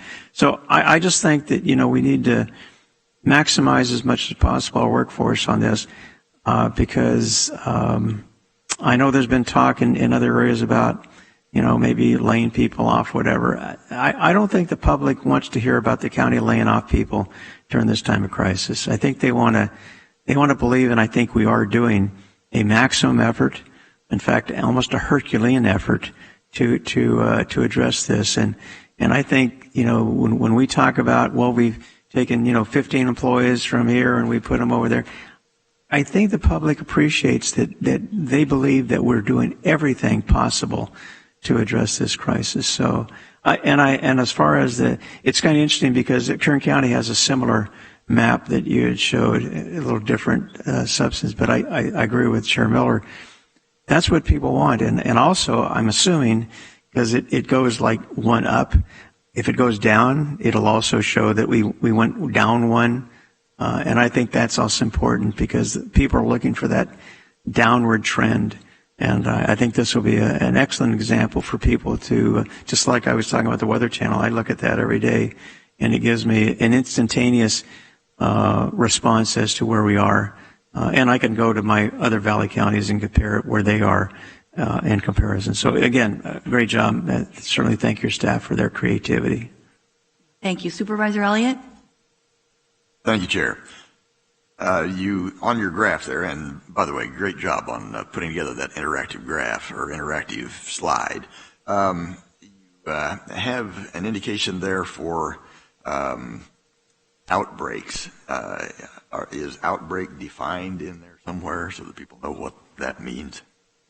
So an outbreak is multiple positives in a location over a certain time period.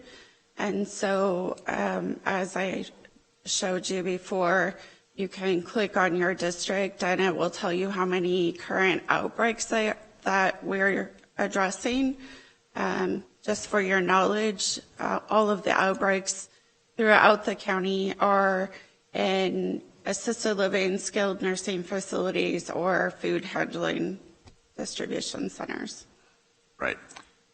But what I was asking is, for someone who clicks on this page, I guess, will they what an outbreak consists of? I mean, is that people? We can't say specifically where it is, short of by district, for HIPAA reasons, safety reasons, whatnot. So, and that number is fluid, as all the numbers on here. As the situation resolves, then those numbers would change. Right. Okay. So if, well, for example, the one that's showing up there, you clicked on District 3, so it says there's been 2 outbreaks. So somewhere in District 3 there's been 2 outbreaks, but say that's a certain number of cases within a certain designated or a certain size of an area. Correct. That's considered an outbreak. So does it define that somewhere so that people know? So that's something that we can add. Our definition right now is that that we have more than 2 cases in a 2-week time frame. So that's what we're using right now to define that. Okay, great. And you will see, like I said, this is not released yet because there's a lot more work to go into this. There will be multiple maps. When you can click on that, it will not, there will be a map by zip code, so it'll give more information by zip code. There's a lot of capability here, so if you're looking for something specific, please follow up with me, and I'll work with our epidemiology team, who has, like I said, worked tremendous amount of hours to get this put together. Great. And again, thank you for putting that together. Thank you. Yeah, and I agree with Supervisor Elliott. Whatever the definition is you're using, that's fine. But if it could be here so that the public knows exactly what I already had 2 people ask me, what exactly is an outbreak? What does that mean? How many people? Is it 2 people? Is it 6 people? What is it? So I just think as long as people can, maybe there's an asterisk somewhere that says an outbreak is. Correct. Yeah, that would be great. So this is in development. You will notice that hospitalizations didn't match because this is cumulative at this point. So before it goes live, all those definitions will be on there, and there will be a lot more information. But again, this is not something that happens overnight. Our team is literally pulling data from multiple sources, vetting it to make sure it's accurate, and then the time it takes to actually build this dashboard is incredible. Well, it's excellent. Thank you. And please extend our thanks to your whole team. It's really, really wonderful to see. Any other questions? Okay, thank you. Are there any other folks here that have an update for the board today? Okay. Then we're going to move on to our next discussion item, which is general government, to adopt an ordinance amending San Joaquin County Code of Ordinance Title 4, Division 10, Chapter 1, Commercial Cannabis Business, to increase security-related requirements for commercial cannabis activities. The ordinance was introduced and waived on April 7th, and so I'm going to turn this over to County Council. Good afternoon. As you indicated, this was presented to the board on April 7th for an introduction and waive reading. And as we discussed at that board meeting, what this ordinance sprang out of a desire from Sheriff Withrow to review the security requirements and to have some input on those requirements for the cannabis businesses. We worked with Sheriff Withrow's team and also with environmental health, and through several iterations, we're able to come up with the new requirements that are contained in this ordinance. We've added a couple definitions, clarified certain definitions. For one, there was an existing definition of a micro business.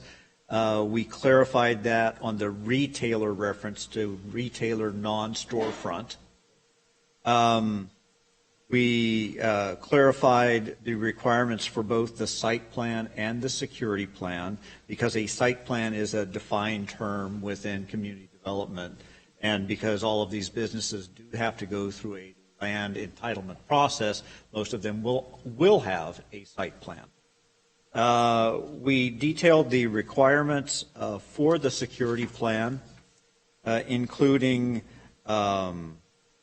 premises authorized entry processes, storage requirements, efforts to prevent the diversion, theft, and loss of cannabis products, security requirements, including alarm systems, 24-hour camera systems, perimeter lighting, 24-hour security personnel, and contingency for security during power outages. Supervisor Elliott raised during the meeting on the 7th, there's a reference in the board letter to non-opaque walls. And the reference in the board letter isn't exactly clear for what it envisions. And so the non-opaque wall reference relates to mixed light greenhouses. And so what it requires is that up from the ground measuring up 6 feet, you're going to have a solid opaque wall, so it's a wall that you cannot see through. But from 6 feet up, for the remaining height of the wall and across the roof, that is allowed to be non-opaque or translucent or clear or something that's going to allow the light to come through. And the requirement is that it allows the sheriff some discretion there to approve those materials. for those mixed light greenhouse structures. As Sheriff Withrow mentioned at the meeting on the 7th, what we're trying to avoid is, the 3 mil plastic span over a hoop structure type of situation.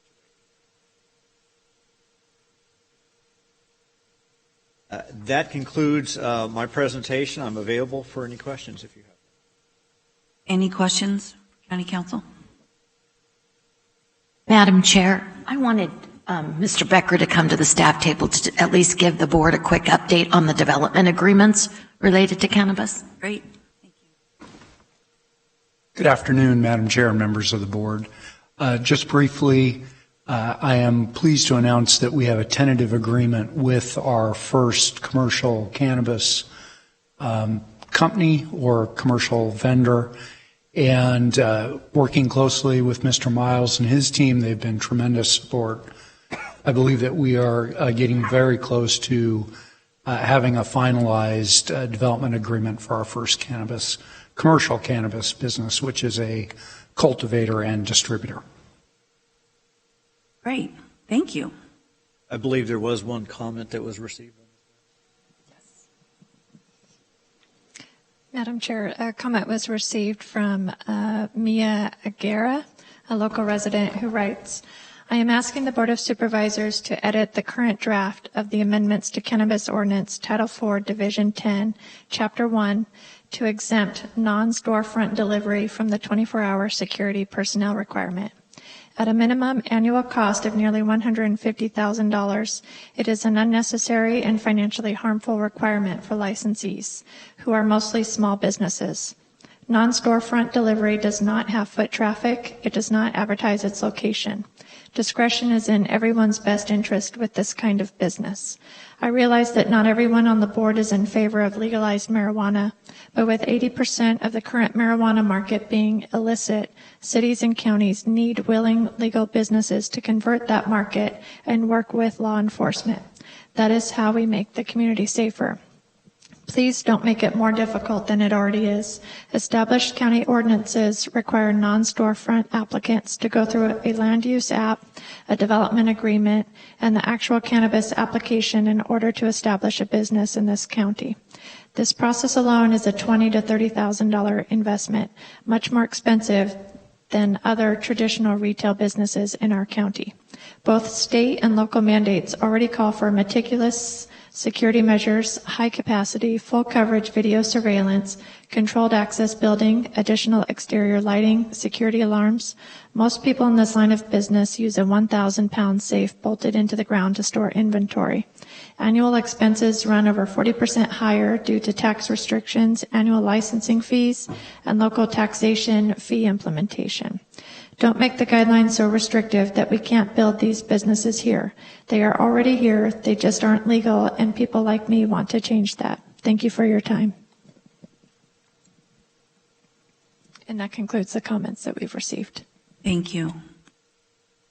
I did speak with Sheriff Withrow regarding that comment this morning before the meeting began, and he's remained consistent.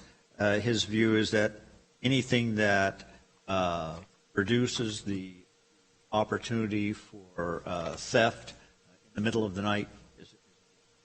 As businesses come online, there's always a possibility to revise or revisit ordinances as enterprises develop. Okay, thank you. Questions? Thank you, Madam Chair. Actually, through the chair, I'd like to see if Sheriff Withrow can come down. I was going to inquire about this 24-hour security personnel required.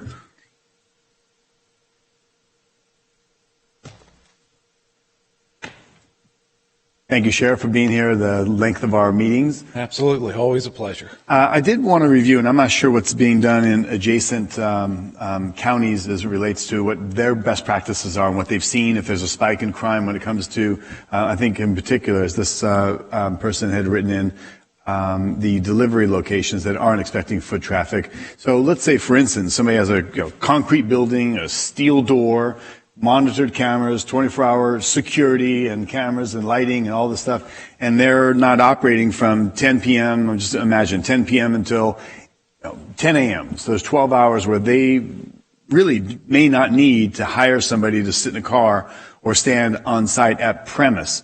And that's a cost, as you can understand. And I'm wondering, are you seeing practices or vulnerabilities for businesses and theft activity, or could a place meet a criteria of security? We wouldn't want, roadside farm stands utilized as a location, of course, thinking of extremes. Can you think of a parameter we could operate so that it may not be necessary to have 24-hour security personnel? Well, Mr. Supervisor, I think it's best that we start with the most security possible, and then as Mr. Miles stated, we could always adjust as we go. We have seen the other areas having problems with break-ins and hostage situations, and any time that the workers are there, we can just look locally here as far as with our hemp industry that we don't have the same security on.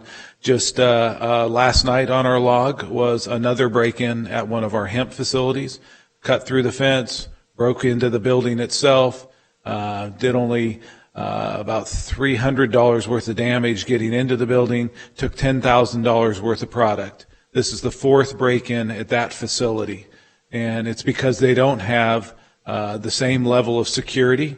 The people probably breaking in don't even know it's hemp. They may be thinking they're getting marijuana.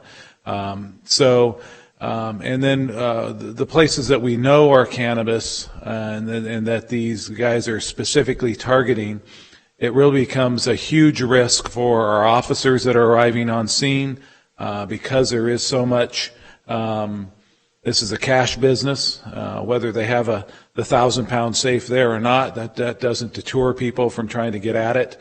We see that with just home burglaries when those safes get taken out because they're full of weapons and things like that. So I really think it's a huge deterrent. It's a safety issue as far as our officers arriving on scene. We find out about these break-ins much sooner, immediately when they start to happen, when we have security on scene, as opposed to, as Supervisor Nguyen knows from his years of experience, the time it takes for an alarm to go off, and then for the alarm company to try and check at the business to see if there's anybody there, and then the time it takes for them to call us to get somebody to start responding. It's usually a good 4 or 5 minutes before we even know it's starting to happen. So as far as the safety level for the businesses themselves and for our officers that are responding, I think the safest thing is to have the 24-hour security there. It's a huge deterrent. The hemp place that I'm talking about in our own county, in their thing, they say they have somebody who lives on scene or a family member that is the security there that is supposed to respond. And all 4 of these things, they never heard a thing that was going on because they were probably asleep in the middle of the night, and they wake up and find their place broken into. So I'm still steadfast in my belief that we need the 24-hour security there for the safety of the community that are around these places, the business itself, and my officers that are responding. Just question it because obviously startup costs when you're getting going is one of the bigger challenges.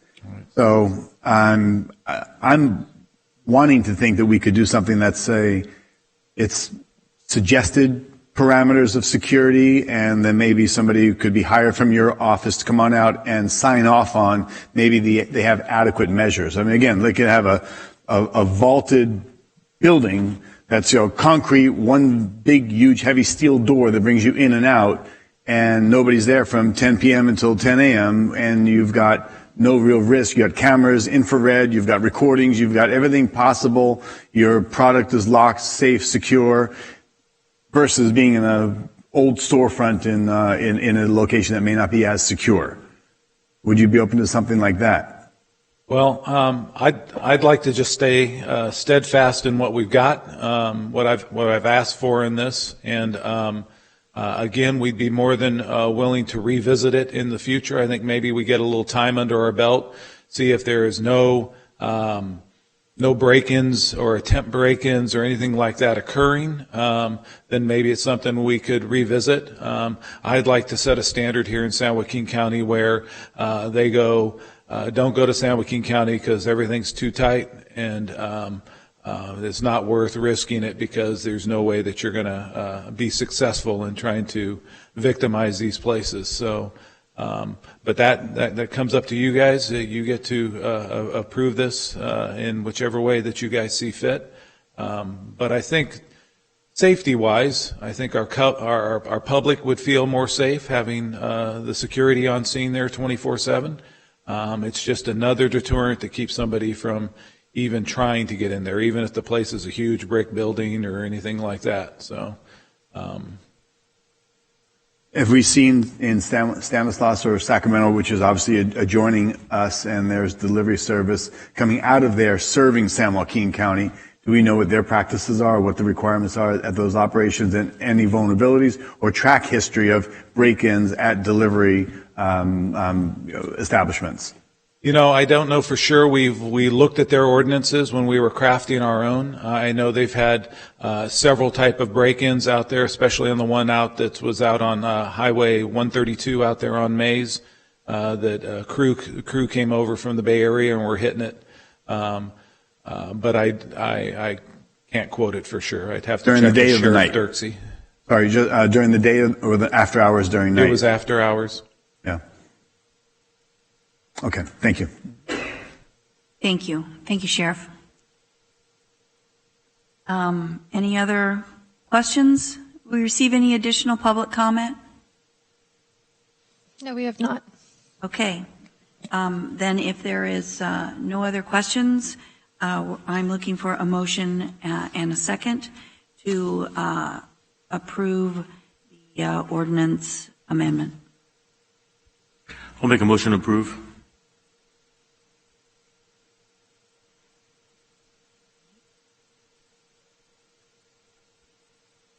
Have a second? I'll second it. Okay, we have a motion and a second. Please cast your votes.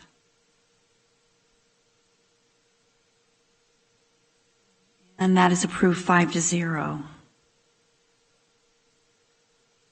Thank you. At this time, I'm going to ask the clerk, I should have asked this before this last discussion item. Have we received any other public comment today that we need to get read into the record before the end of the meeting? Madam Chair, we have received additional public comments. I'll just tell you briefly that they were equally in support of and against golf courses and in support of the appointment of Dr. Park. So if you want me to read those, I can, but I believe that it's already been addressed and they will be included with the record. Okay. I'm fine as long as they're included in their entirety in the record. We did actually read over 60 of the comments that were received prior to the meeting. How does the rest of the board feel? You okay with that, or do you want them read? That's fine. It's all right. It's over anyway. Yes? Okay, fine. Thank you. But before we adjourn to closed session, this is the time for supervisors' comments, committee reports, and or highlights of sort of local heroes in the COVID fight.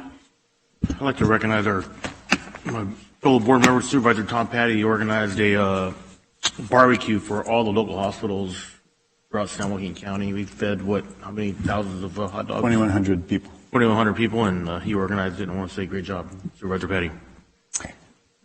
Thank you, Supervisor Villapudua. Madam Chair, if you don't mind, I'll go real quick. And we'll go through a quick list of people to thank, as well as Supervisor Villapudua, who donated his time. Much appreciated for Chris Podesto and Food for Less at Rancho San Miguel Company. They donated the hot dogs, the buns, chips, and a lot of the wrappings, bags, all the things we could do. Carly Schrader at Golden State McDonald's. We had the Lathrop Manteca Fire Department, as well as the Manteca Fire Department, along with Supervisor Villapudua and myself serving our county hospital staff. We had sheriffs, we had deputies, we had ambulance drivers, we had doctors, we had personnel at the hospital all come down and receive some lunch from us. Blair Hake from Stockton Lions Club served St. Joseph's Hospital, along with former supervisor Carlos Villapudua. Johnny Flores from the Mexican American Lions Club did Lodi Memorial. Rob Ryan from Rob's Smoke and Rub did Tracy Sutter, along with Supervisor Elliott. He was there serving and taking care of our staff and the medical personnel. Mike Harden from Flamethrowers served Dameron Hospital, along with Jeff Shirk, local business owner at Larry's Auto Repair. I'd like to thank all of them, the volunteers, and more team efforts, of course, to pull that off. But it was well worthwhile. And I tell you, the medical personnel that came out and the gratitude they had, because we all know they're under extra stress. They all have to wear masks, and they go into a room that they know somebody is COVID-19 positive. And while we are all practicing safe distances, they are there directly on that person and have to go home to their family and take extra caution in cleaning and their clothing and their their personal safety and well-being and their health. So it went a long way. So much so, Supervisor Villapudua and I are going to make this an annual event at our county hospital for sure. So it was a pleasure to be part of that effort, and appreciate Supervisor Elliott jumping in and taking care of Tracy. Good job. Thank you. Supervisor Wynn? I'd like to thank the Sheriff's Department and Public Works in regards to our illegal dumping. I'm still getting concerns expressed in regards to it, and as I said earlier, I went up on a complaint. Supposedly there was illegal dumping on Harney Lane, and I drove the entire length all the way to the dead end, and also drove around Linden where the reporter or the complainant lived. All I can say is that I didn't see any, and I know the sheriff is certainly given his deputies, the importance of making sure that we deter that, and for Mr. Balaji and his crew, and Jim Stone, et cetera. I want to thank them for making the foothill less time consuming for people waiting, et cetera. And hopefully in the near future we can maybe open up our North County and Lovelace maybe for a couple of days a week. I think that would make a lot of people happy, because that's basically the question is, when are they going to reopen? So anyway, so that's probably my thanks in regards to the COVID. And again, I'm finding with the food delivery, it's growing. More and more people are calling in need, and that's just kind of an example of what's happening, I'm sure, countywide in a whole bunch of different areas. So thank you, Madam Chair. Thank you. Supervisor Elliott? Thank you. I'd just like to add my thanks as well to Supervisor Patty, Supervisor Villapudua for putting together that great effort to provide hot dogs and other associated items for our health workers at our county, at our various hospitals throughout the county. I was happy to show up and provide some moral support at the Sutter Tracy Hospital, but it was those two that really put it all together. So thanks for doing that. Great job. Thank you. And I would also, along the same lines of saying thank you, I'd like to thank United Way of San Joaquin for putting together a series of thank you signs with quotes from individuals throughout the county, and they placed the signs outside of the entrances, staff entrances to hospitals throughout the county. And they'll be doing additional rounds of signs and probably asking the rest of you for some quotes to include. And then the last thing I want to highlight, there's numerous stories of people just sort of switching gears and really stepping up. I want to recognize the Lang Twins Winery in Acampo, Randy and Brad Lang. They teamed up with Sutherland Distilling Company in Livermore, and they donated over 3,000 gallons of their wine, which was then distilled into 350 gallons of hand sanitizer. So the distillery realized there was a real need for additional sanitizer. They partnered and they reached out to some different producers of products that could be distilled into sanitizer. And the Langs have offered to provide more wine if Sutherland needs to continue distilling it. So it's just an example of how our businesses are being really creative and coming up with new ways to help their own business, but also to help serve our communities. So I will turn now to County Council to announce closed session. Board will meet in closed session on the items listed on the agenda. There is a possibility of announcements coming out of closed session. Okay, great. Thank you very much. We'll adjourn to closed session.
Back from closed session, and County Council, would you report out, please? Yes, during closed session, the board authorized the filing of an appeal in the matter of BNSF Railroad Company versus Alameda County et al., United States District Court, case number 3:19-CV-07230. And the board authorized settlement in the matter of San Joaquin General Hospital versus Blue Cross, or versus Healthcare Services Corporation, doing business as Blue Cross Blue Shield. Great. Thank you very much. We are now adjourned to Tuesday, April 28th at 9 a.m. for a special meeting to discuss and receive updates on COVID-19. Thanks, everybody.